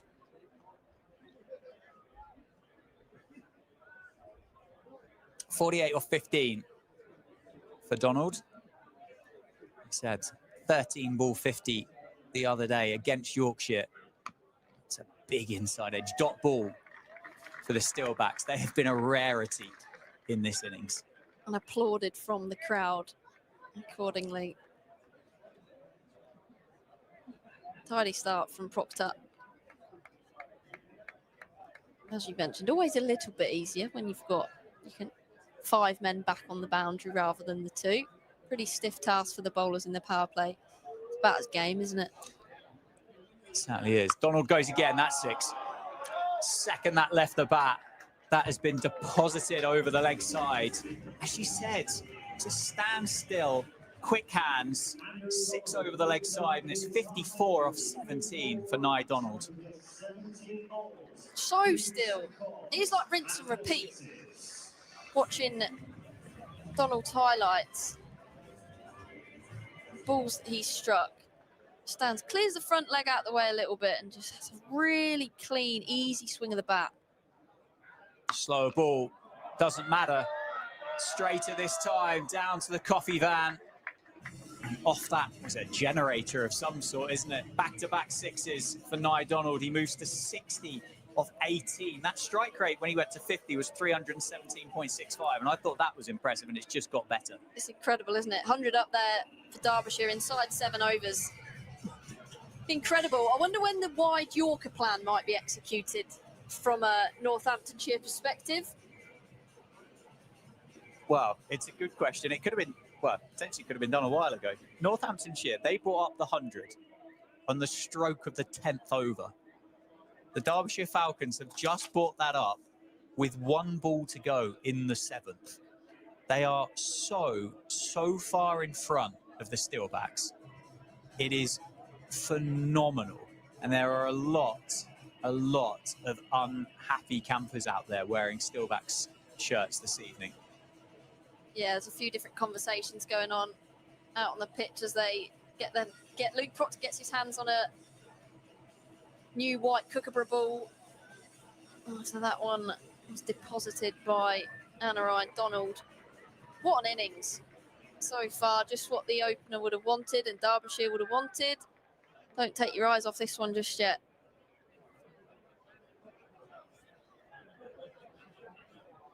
I wish I could hit a ball this clean. I must admit, I'm studying this to see what I might be able to take down to the south coast tomorrow. Oh, that's another one, isn't it? Just inside the rope. Double teapots for Luke Proctor to finish the over. He's just been hit for 6-6-4 to finish his first over of the evening, and he's gone for 19, and the score after 7 is 104 for no loss. Same stage, the Steelbacks were 59 for 1. That is a phenomenal difference as David Willey gives the ball to the Australian leg spinner, Lloyd Pope. We've seen one of the Steelbacks overseas step up this evening. Now it's the opportunity for the second to do so. Bit of leg spin for the first time. Yeah, that's it. Come on, Lloyd Pope. Caleb Jewell on strike, swept powerfully to safe save. I think they're going to settle on 1. Probably not had the impact he would have liked across the course of the tournament so far for the Steelbacks. So perfect opportunity for him to step up and, as you rightly said, sort of follow in the line of his overseas counterpart in Matt Breetzke. Say one thing though, I'm sure the Derbyshire bowlers will have a bit of a wry smile on their face as they're watching this from the sidelines. Certainly are. Donald used his feet this time. David Willey's underneath it, but he isn't going to do anything other than underarm it back to Lloyd Pope. Donald keeps going, 70 off 20 for Lloyd Pope. What a ridiculous innings this is. This is some striking. And Breetzke and Willey and save were impressive, but this is in a league of its own at the minute, Dan. 70 off 20 for Donald. Slog swept that time. Goes to Luke Proctor. They will just settle on 1. 71 off 21 for the Derbyshire opener. Caleb Jewell, I mean, he's 39 off 24, but you'd think he's just opening the innings on a test match, wouldn't you, in comparison to Nye Donald here. 112 for no loss after 7.5 overs, going at just under 15s. There's a big appeal for LBW and Gibbon. Caleb Jewell can't believe it. Lloyd Pope strikes in his first over, and the partnership that was worth 112 has been broken. 156 strike rate for Caleb Jewell, 39 off 25 deliveries. And the Australian leg spinner gets his fellow Australian for 39.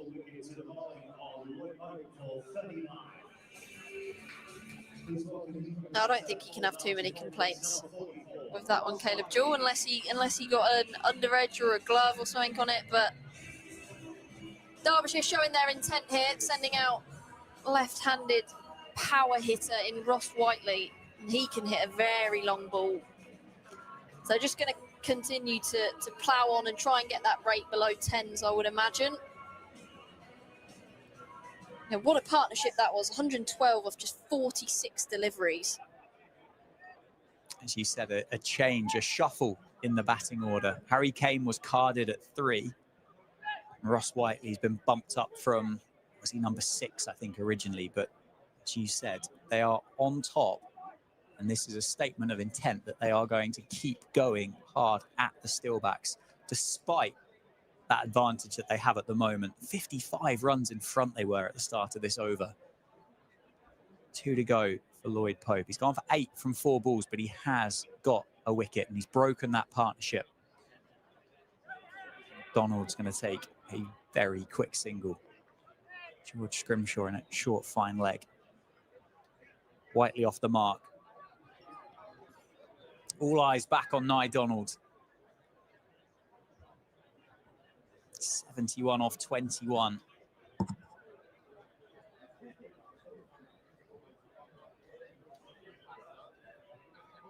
So a tickle through it is.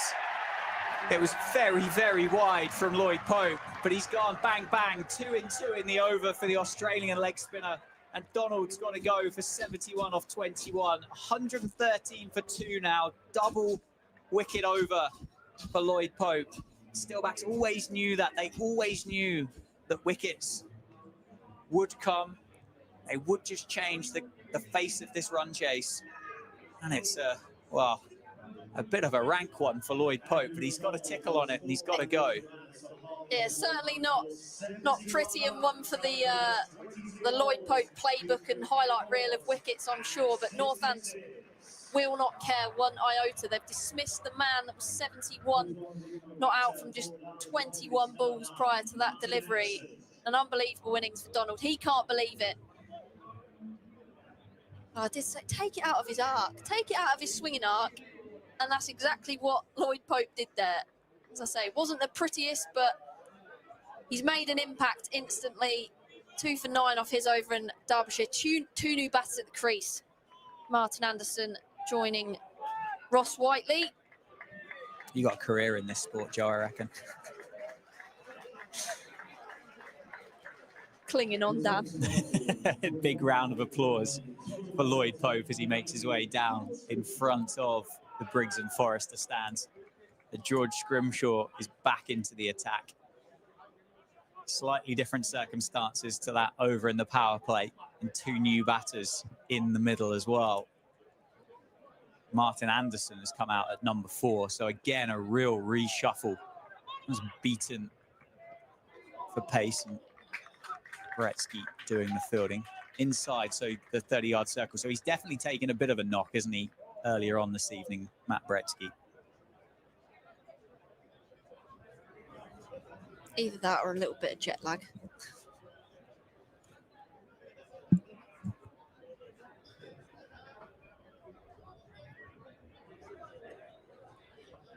He's been deposited back onto the rope, back to where he's usually found at deep mid-wicket. Breetzke. Martin Anderson on strike. Played nicely by the Derbyshire all-rounder. So he was originally carded at number 7, so a little bump up the order. So it's Harry Kane, Wayne Madsen and Samit Patel have all just taken a slide down to facilitate the change in the batting order for the Derbyshire Falcons. They won't get long, will they, with the way that run chases work and rates figure out. But the 2 openers have enabled them to get in. They don't have to go straight away. It's a single, I think, off the hip. It is going to be a leg by, but that run rate, well, that'll level out quickly, won't it? Yeah, a few dry overs from the Steelbacks will be what they're after, and if they can take a few more poles in and amongst that, I'll keep that run rate climbing back up. But Derbyshire will know that it's a good pitch, and they'll have a figure in mind that they're happy to sort of chase in the last 4 or 5 overs, I would imagine. Yeah, that's nicely struck into the leg side, but it is just 1 down on the boundary. And as you've already mentioned, the opener's done a brilliant job in sort of taking the meat out of the chase, as it were. So it's always going to be a tricky task, chasing that target of 238. Yeah, you say they kind of chopped out almost half of it, didn't they, in those opening 4 overs when Caleb Jewell was dismissed. Short ball, top edge, all the way for 6.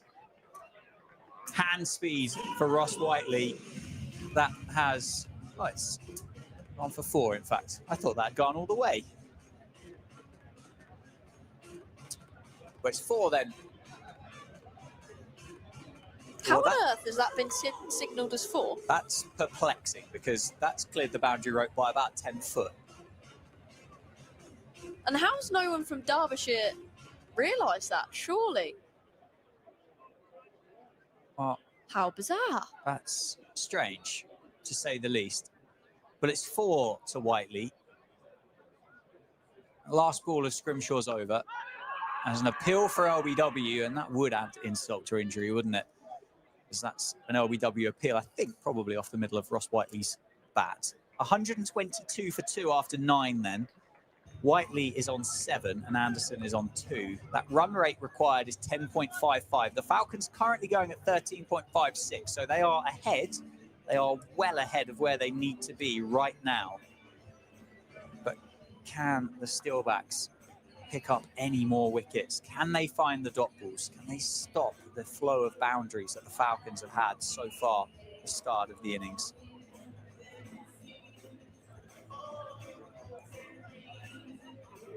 Now, the umpires have come together here, and I just wonder if they might be having a discussion about that disputed 6.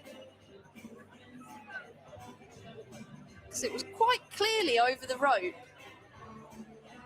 Well, by a distance as well, wasn't it? Is that something, I must admit, once the scorers have added the pen to the paper, is that it can be overturned. I've got the nod and the thumbs up from Phil Rowe, and I've just seen the orange light on top of the score box light up in acknowledgement to that. So I think that score will just take a bit of adjusting. It does look 124 for 2. Well, I'm glad that has been rectified because that was strange and peculiar for a moment, wasn't it? Anyway, he's back on strike, Whiteley. He's 9 off 5, make that 10 off 6 as Lloyd Pope continues 2 for 9 off his first over. Is there a world where Lloyd Pope just bowls his 4 overs all the way through here? I think absolutely it quite could be the case. Absolutely, I think there is. The art of leg spin. Anderson goes for the shot over the offside. That's going to be placed very, very nicely, and that's going to be 4.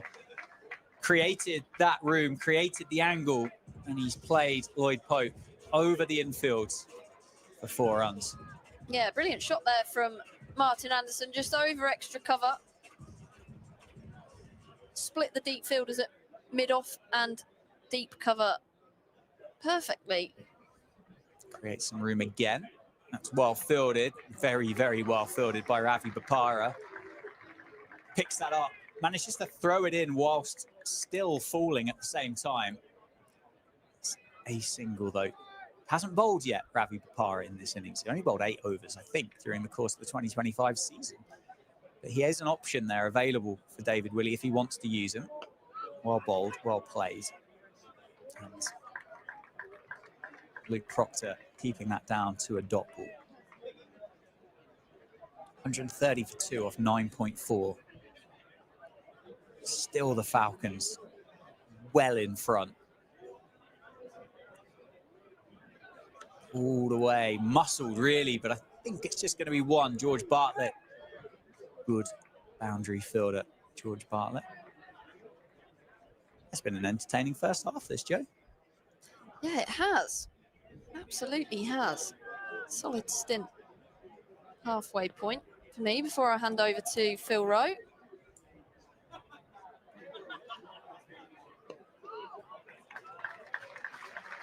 Great over from Lloyd Pope, just the 7 runs from it. So 2 for 16 for him from his first couple of overs. Falcons 131 for 2 at the halfway stage, so require another 107 off of the final 10 overs. I'm going to make way for Phil Rowe. Stay tuned, enjoy the chase.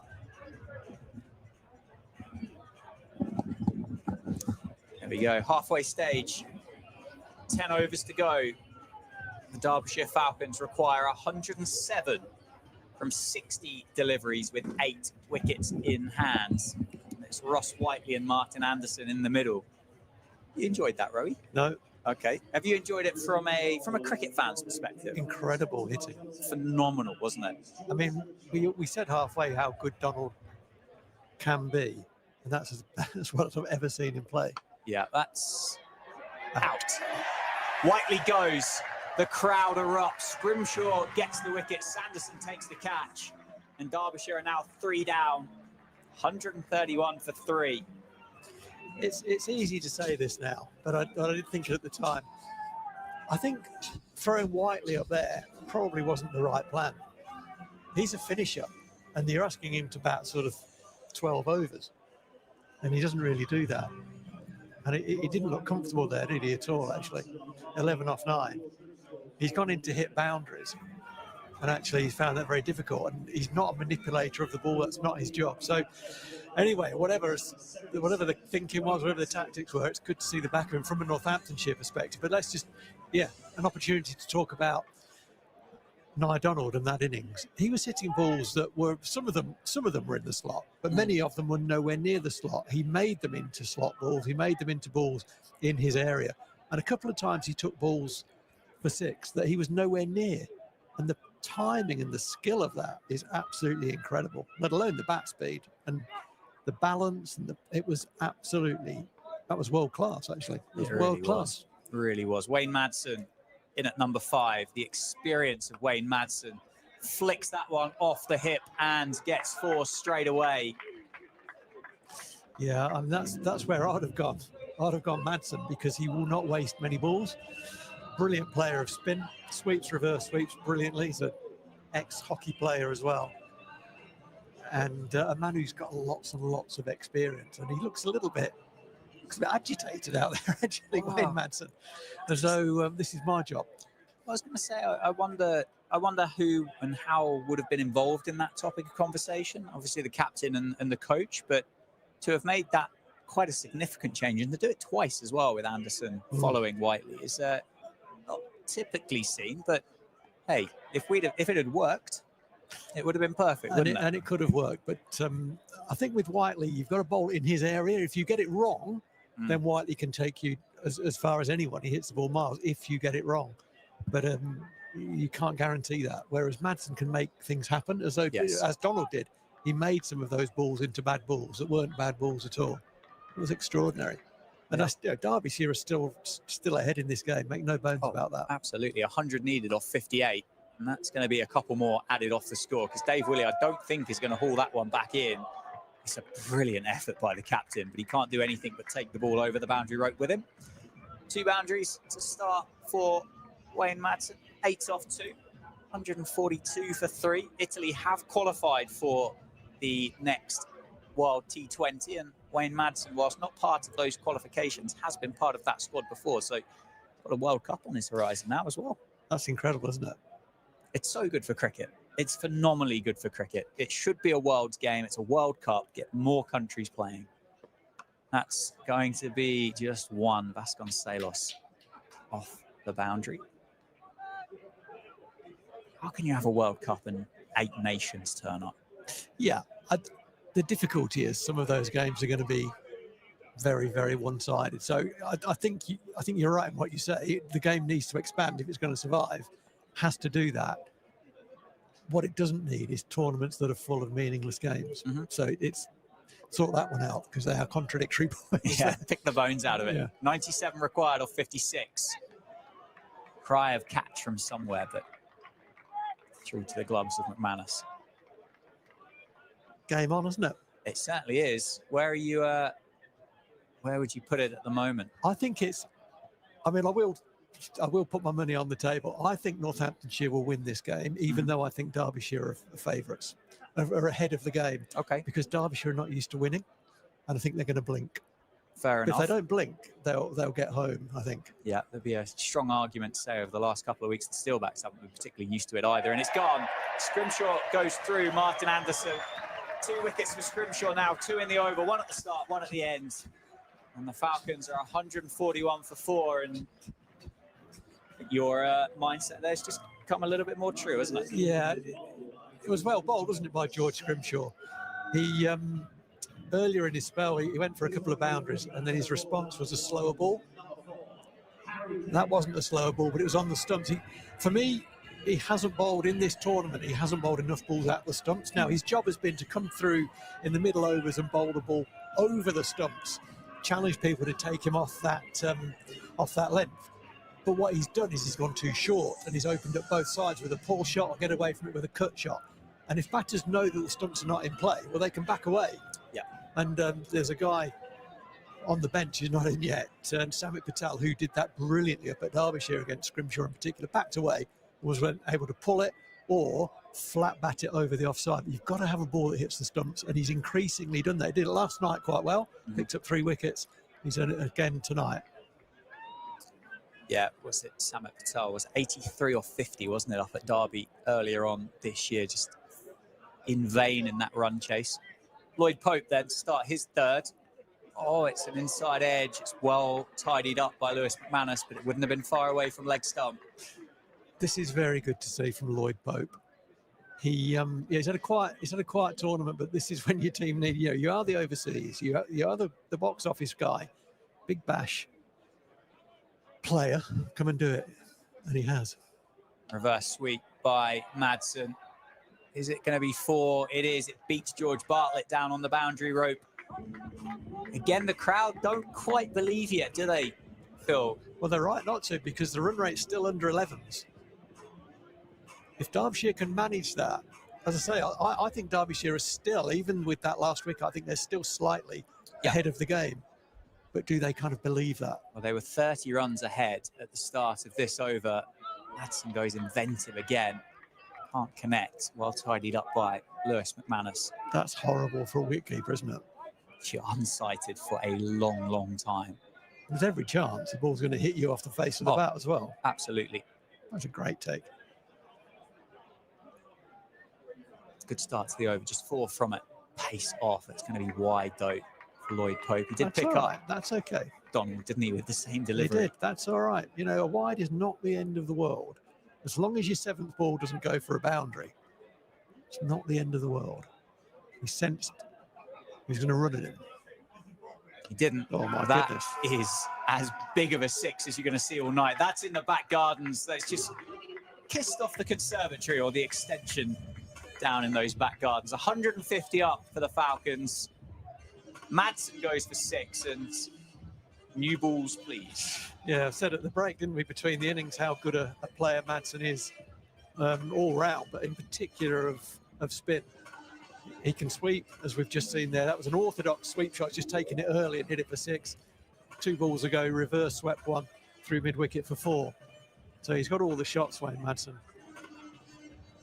Safe save and David Willey in conversation below us. This, I dread to think of the impact on Northants. If they go down in this game, it's going to be what is it? It's going to be one of the most horrible defeats. Oh, absolutely right. I'm feeling it already. It's nervous, isn't it? It's Yeah, nervy. it is, yeah. It has been throughout the course of the evening. It's been a lovely evening. Let's not forget that. It's been mid-30s when we started, and I'm sure it's still beautiful out there in this late evening in July. That's incredibly well struck, but George Bartlett does really well on the boundary to keep it down to just a single. So Harry Kane is the new man in the middle. He came out to replace. Harry Kane came out to replace. Yeah, figure that one out. Martin Anderson. Who's going to blink first, isn't it? It feels like it. I think whilst Wayne Madsen's in the middle, I think Derbyshire will very much believe. 150 came up on the 4th ball of the 12th over. It was the 1st ball of the 15th for the Steelbacks. Feels like this partnership, Dan. This feels like this partnership is absolutely vital. Yeah, and it's going to be a single to finish the over. So after 12, the Falcons 154 for 4.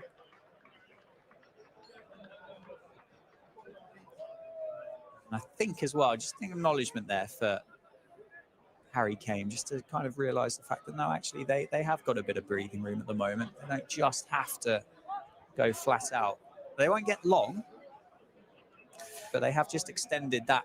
If it was a worm, I suppose, I think is what the experts call it, they'd be 38 points in front. It's 8 overs to go, isn't it? 8 overs to go, 10.5 and over. Six wickets in the hutch. It's a very, very tight call. I think these are two very sort of genuine out-and-out batters, these two guys, aren't they? If they can get close with these two at the crease, if these two can bat for 4 overs, 5 overs. David Willey returns from the David Capel end. Went for 20 off his first over this evening. Came back well, went for 9 at the final over of the power play. And he's come back early, hasn't he, in the innings so far during the course of the campaign. And he'll know, though, you said it's fairly evenly poised, but actually another wicket here probably would swing it back in the favour of Northamptonshire. Derbyshire have got the momentum. I don't think you'd talk many times, would you, about needing 10.5 and over for 8 overs going, oh, it's a bit of a 50-50 split here. That's a lot to go and chase down. I think it's 50-50. I think it is. And today, the way run chases are. 83 or 47. Madsen on strike. He will take a single as Sanderson is on the edge of that 30-yard circle. Singles are okay. Bopara is getting more involved in little conversations. He's having a chat with the captain now. Had a longer chat with the captain just before that last ball. And I've not seen as much of that as I saw in Ravi's first season. But, this is when your team needs you. Good start to the over for Northants. There's a lot of experience out there for the Steelbacks. That's a dot ball. Harry Kane runs it. David Willey. So he's not going to give himself too many to have a look at, Harry Kane, by the looks of it. 3 balls of the over gone. The run rate has gone from whatever it was, 10.3 to 10.9. It will climb quickly, That's what it? ones and dots do to you. And that's why you've got to have the presence of mind not to overhit, not to lose your shape, not to absorb dots. Well bowled, well watched. Harry Kane tries to give himself a bit of room and create an angle. He's overplaying here, Harry Kane, and Wayne Madsen is trying to get down the wicket to have a chat with him, but Kane has just gone to square leg to compose himself. It's now gone to 11.2 from 10.9. So every dot ball, run rate's going up 0.3. And he's actually brought pressure on himself, Harry Kane, 2 off 4. He has, but she said with Samit Patel next, he can't afford to get out just yet. Slower ball, and that has gone up into the air. There's going to be a cry of catch. It's going to land in between 3 Steelbacks fielders. They're going to come through for a couple of runs. So that was that pressure that David Willey had built up over those first 4 deliveries. It's only 11, so isn't it? A big over. They can get that down to single figures. Isn't it crazy to think only 11s? Anything but a boundary off this final ball of the over is a huge momentum swing for the Steelbacks. Came 4 off 5. Yorker, and it is going to be anything but a boundary. It's a dot ball. A big round of applause for those in the ground. 158 for 4 off 13, and the Falcons require 80 or 42. That's a big over, isn't it? That's a big over for North. That's 4 off the over. And the run rate is now 11.4. It's gone up a whole point, or a whole run, isn't it? It was 10.3 at the start of that over. At the end of it, it's 11.4. That's a massive over. It is.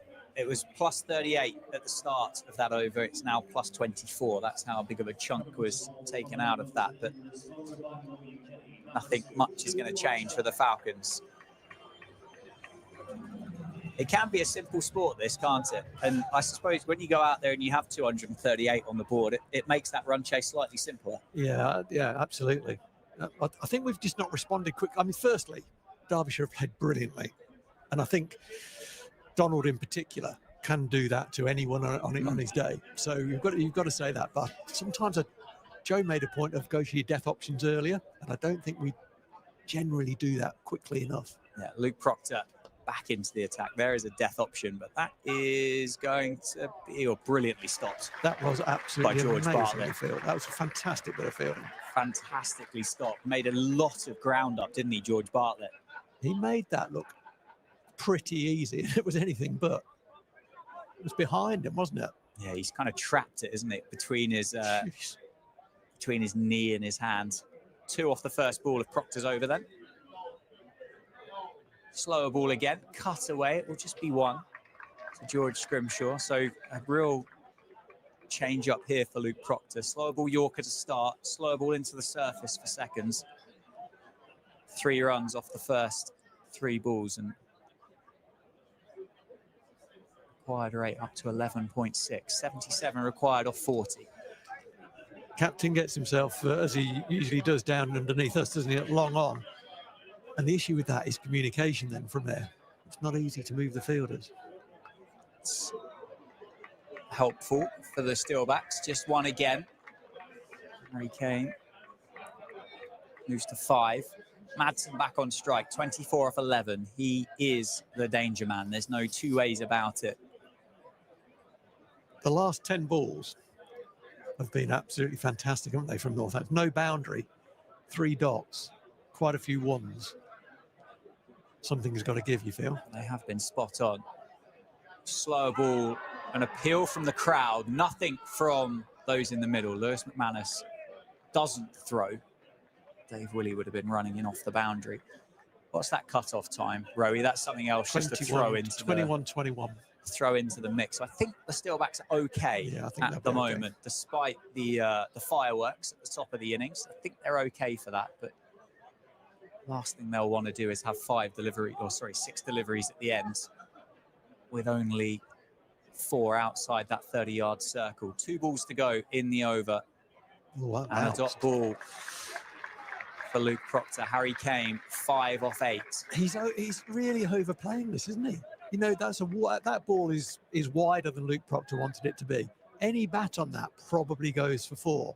You know, it flies away down to the beer tent, doesn't it? Or to Memsarp. And he's tried to hit that out of the ground. Lost his shape, dot ball. Tough act to follow, those 2 Derbyshire openers. And that scoreboard pressure is a real thing, isn't it? And that's slow ball Yorker again. McManus does throw this time, but Luke Proctor accepts that back. And another good round of applause from the Steelback supporters. It's gone for 6 runs. That over. And they are just dragging Derbyshire back in this game. There's a bat on ball. I mean, you know, this is what your old school teacher would say to you, wouldn't he, in a run chase? Bat on ball, get bat on ball, we get 1 a ball.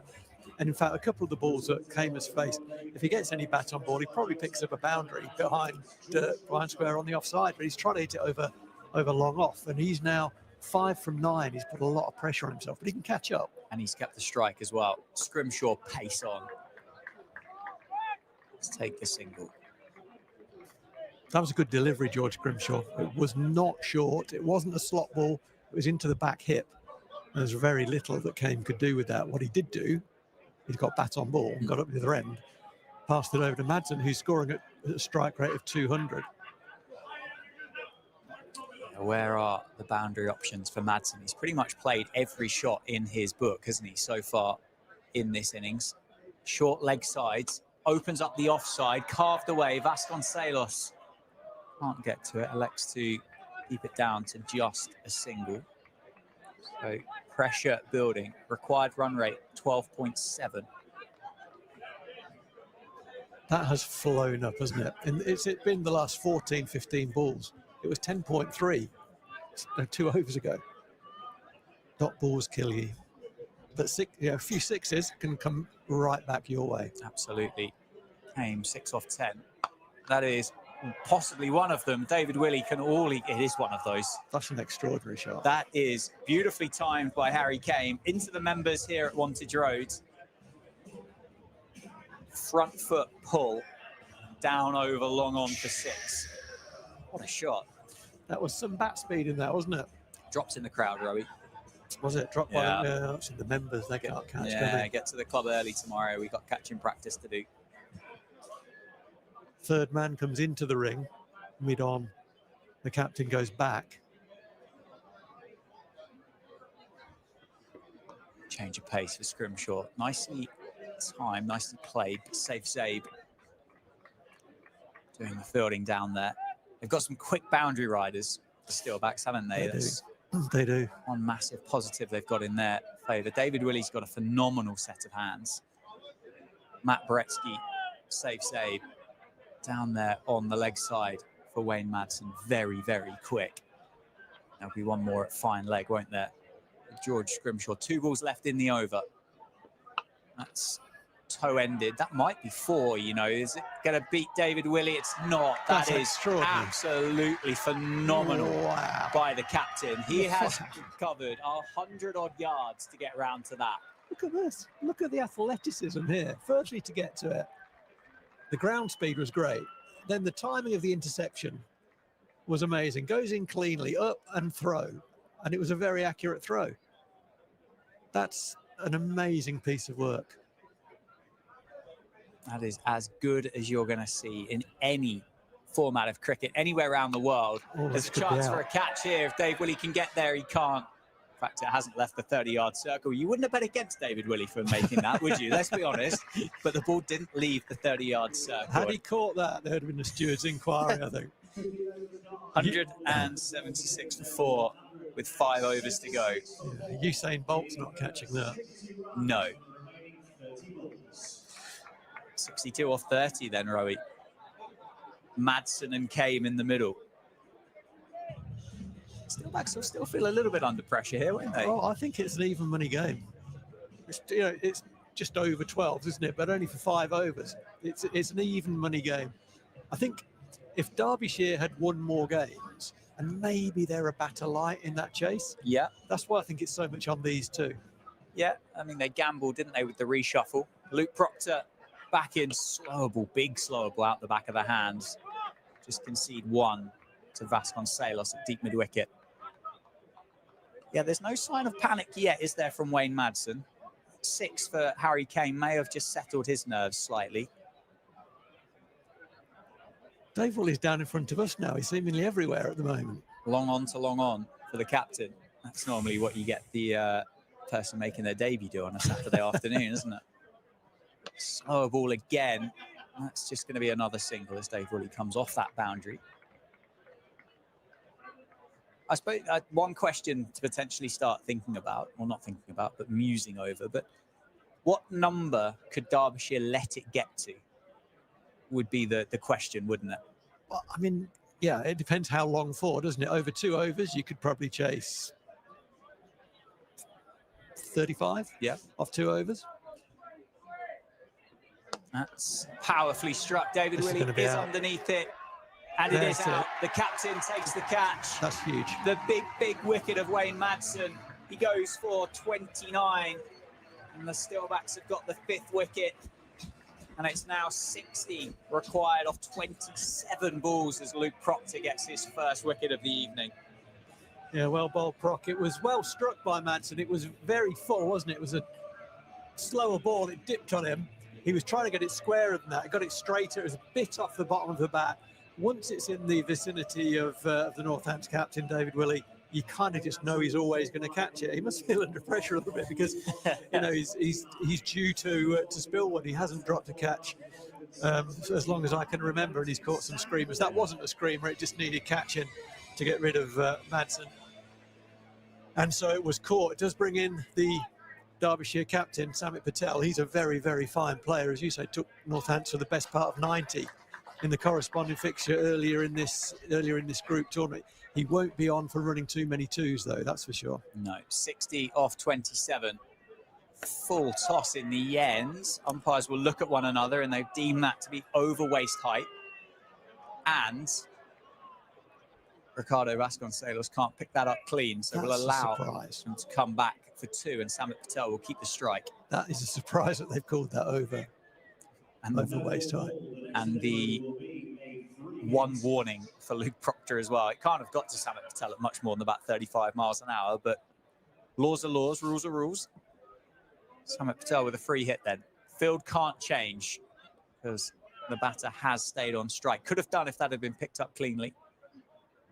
Yorker, brilliant by Luke Proctor. That free hit will just concede 1. Samit Patel strolls to the non-striker's end. That's a great delivery, isn't it? The pressure on the bowler there, having bowled the high ball, to come back with a fantastic Yorker. Absolutely nailed it. Well bowled, Luke Proctor. 2 balls left in the over. 183 for 5. 55 required from 26. Pace on, toe end of the bat. Vasconcelos quickly off the boundary rope. They've got a little bit of pressure off now, those boundary riders, haven't they? You said that Samit Patel won't be particularly interested in those two, so they can just take a little bit of time to make sure the ball does go in clean. 184 for 5. Strikes the ball very, very cleanly, doesn't he, Samit? He certainly does. 13's now the run rate. 2 boundaries and over. That's creatively played through the offside. Ben Sanderson takes the pace off it, and Samit Patel does come back for a second. Yeah, it was in the gap, wasn't it? No fielder behind an infielder, and Ben Sanderson did get a hand on it, but taking the pace off meant they had time to get the 2, didn't it? Conversely, had he not got a hand on it, Breetzke might have got across. It would only been 1, but 2 it was. What have we got? 4 overs to go. 52 or 4. 52. Same stage. Yeah, I think Northants are ahead now with Madsen gone. Yeah, Steelbacks 178 for 2. Falcons a further 3 wickets down. So they're 8 runs ahead of where they were at the same time. But, I mean, the licence won't change for the Falcons. That certainly won't change. It won't be of any difference to what the Steelbacks put together. I didn't hear Samit say about ruining parties. Sanderson back into the attack. Change of ends. Brilliantly bowled to start. Harry Kane digs the Yorker out. 0 for 17 off 2.1 overs, Ben Sanderson. Harry Kane's 15 off 15. That's hurt his team, hasn't it? It has, isn't it? It would be an innings, had he had come out at number 3 when he was carded, would have been, hindsight they say is wonderful. I don't like that phrase. I think it's a terrible thing, but that's powerful down the ground. 6 into the Curo Wealth. Harry Kane moves to 21 off 16. There's one of those 2 boundaries that they're going to need in the over. I think it was an attempted Yorker from Ben Sanderson. It didn't quite get to the Yorker length, and it was in the slot. And Kane dispatched that. So 15 off 15, 46 required off 22. Breetzke was 8 off 8. Maybe he's just played himself in. Maybe there's more here.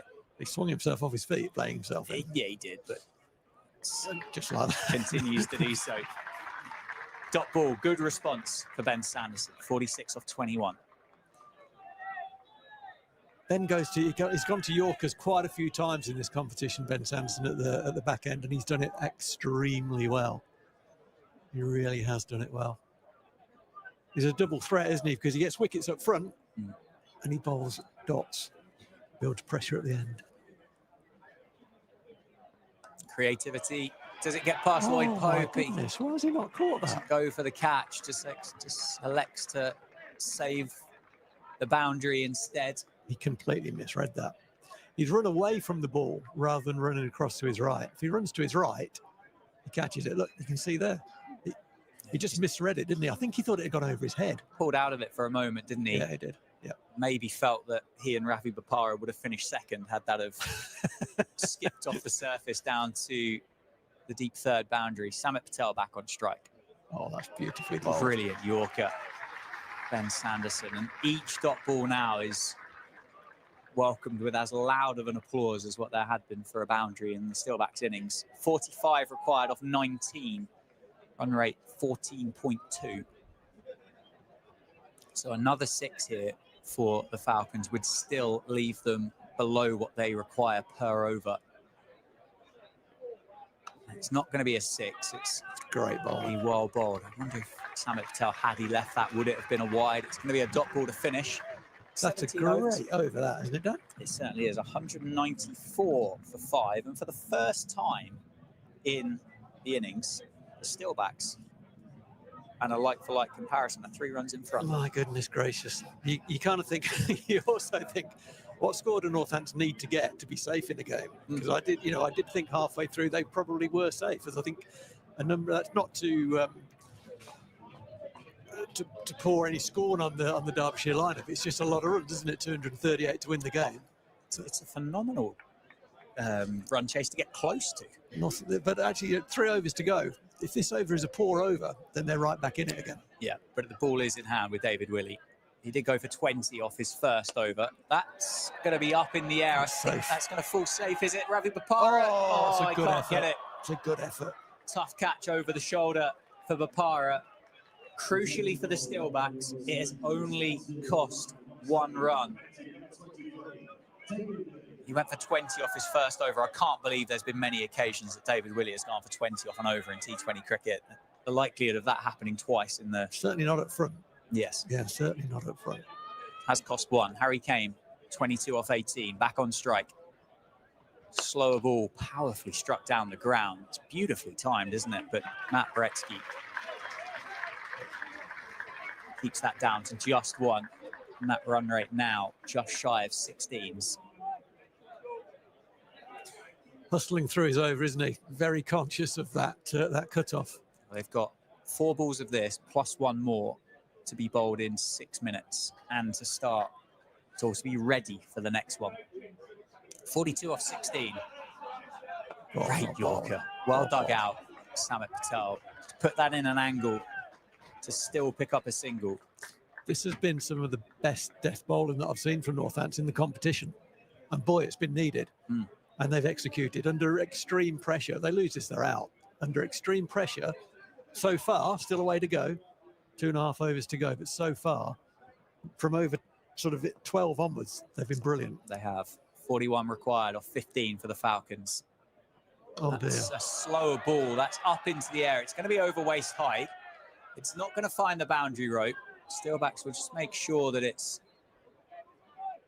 not going to cost anything more than the 2 runs and the free hit. Apologies offered for Dave Willey to Harry Kane. Brings up to 200 for the Falcons as well. They get an extra bonus ball to play with. Field can't change. Harry Kane's on strike. We don't need another one of those now, because that's really out of the attack, and someone's got to bowl half an over. Free hit. It's going to cost 1. They've been, well, they've got away with a couple, haven't they, here, the Steelbacks, with these free hits this evening. Harry Kane hasn't been able to put them away, and that one's gone through as a leg bye.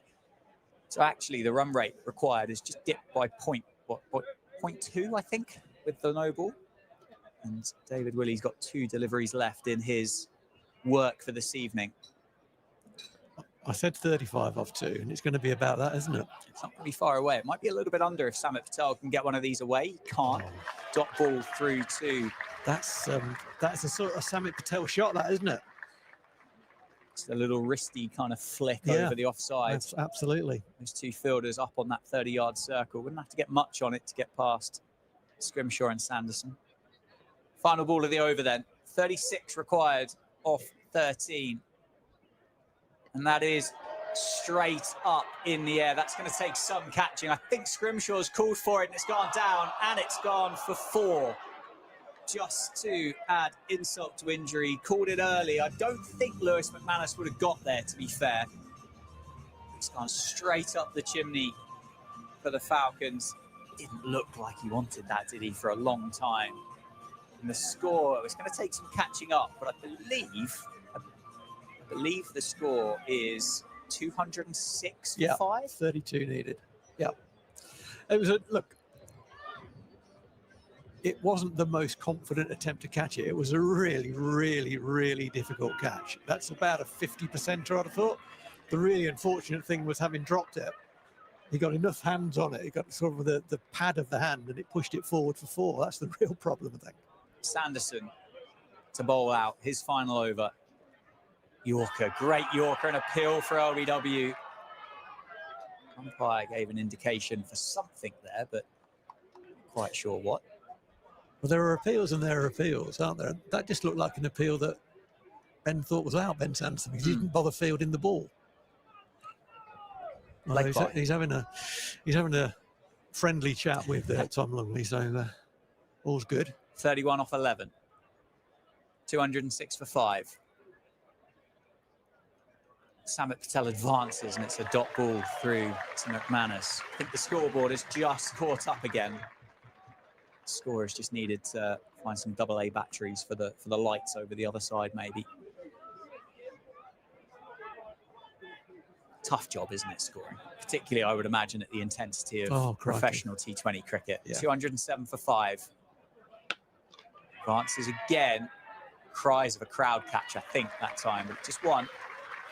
And the crowd start to believe, Rowie, there is a real bit of vocal support now for the Steelbacks. 30 required off 9. Sanderson has 3 to go. What can he leave? It'll be Luke Proctor, won't it, to bowl his final one? Yeah.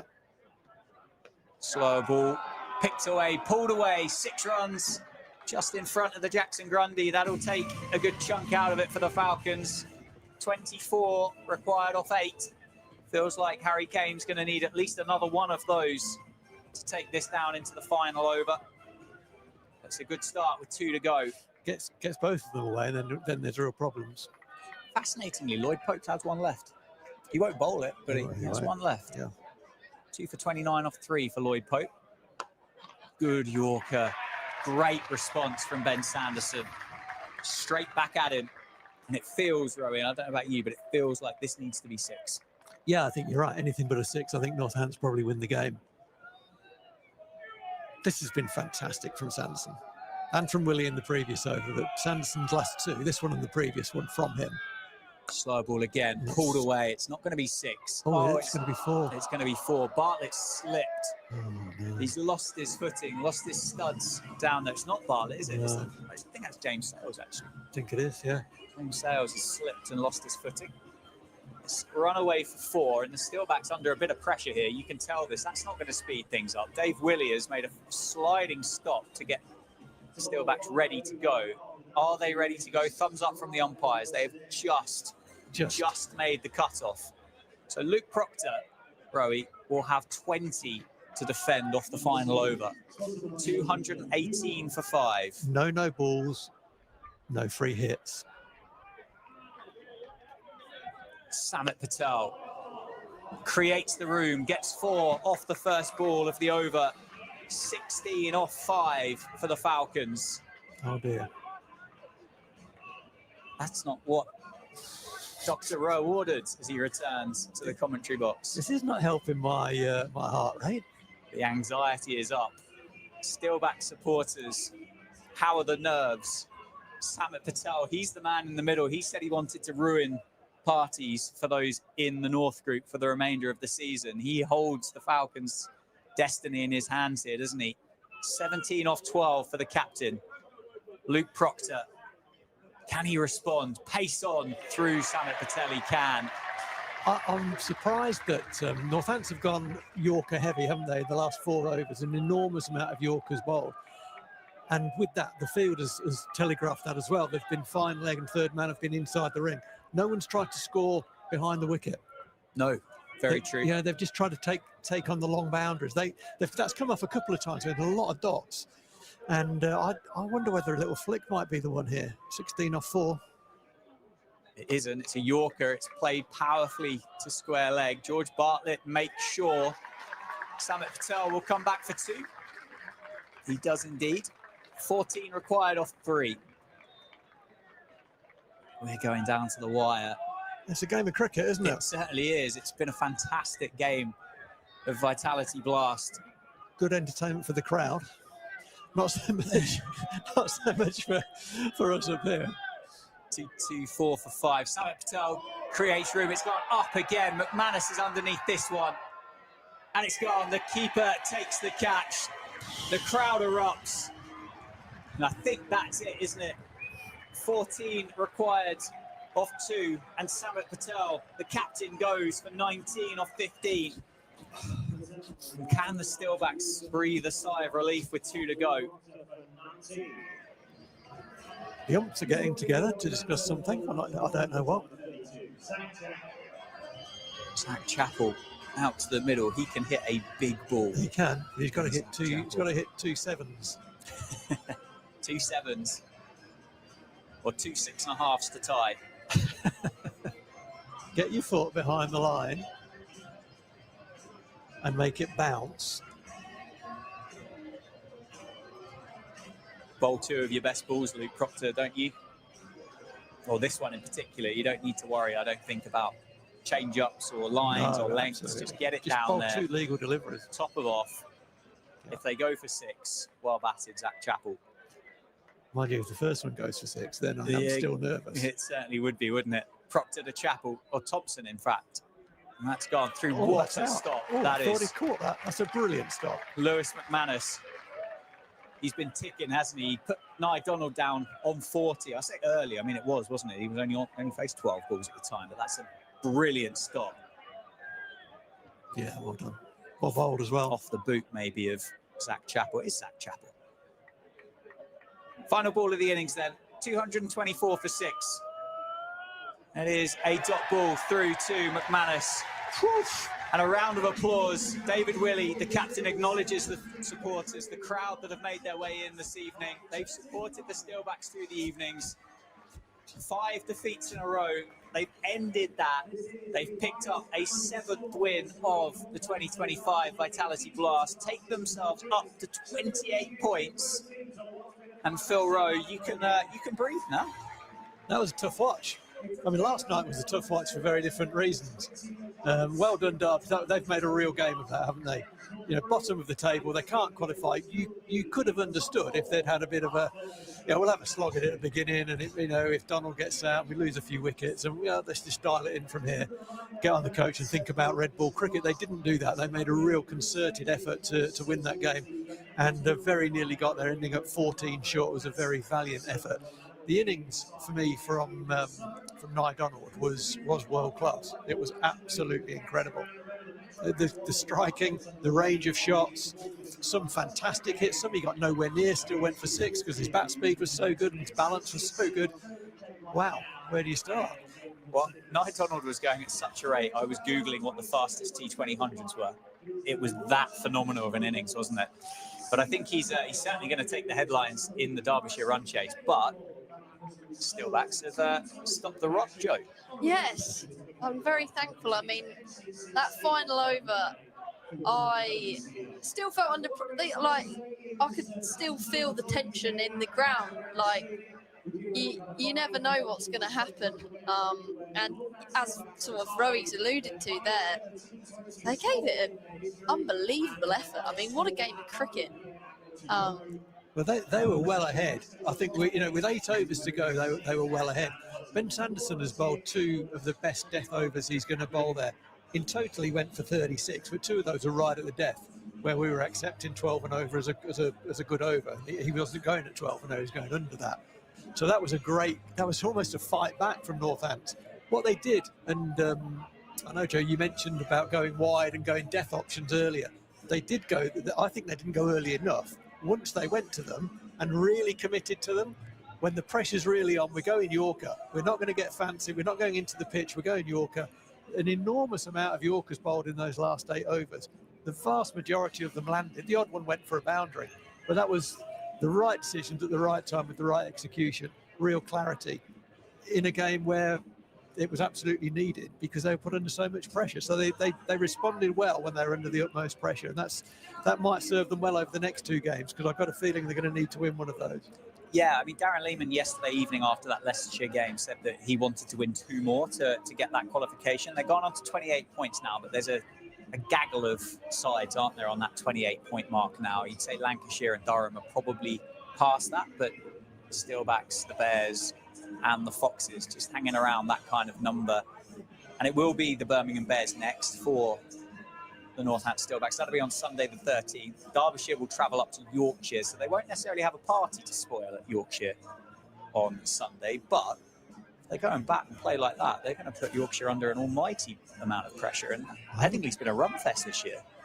The pitches have been very good. It is a very fast-scoring ground, Headingley. I haven't caught up with the game. Halfway, it looked like Yorkshire were going to take Lancashire down. I think Butler was doing Butler things.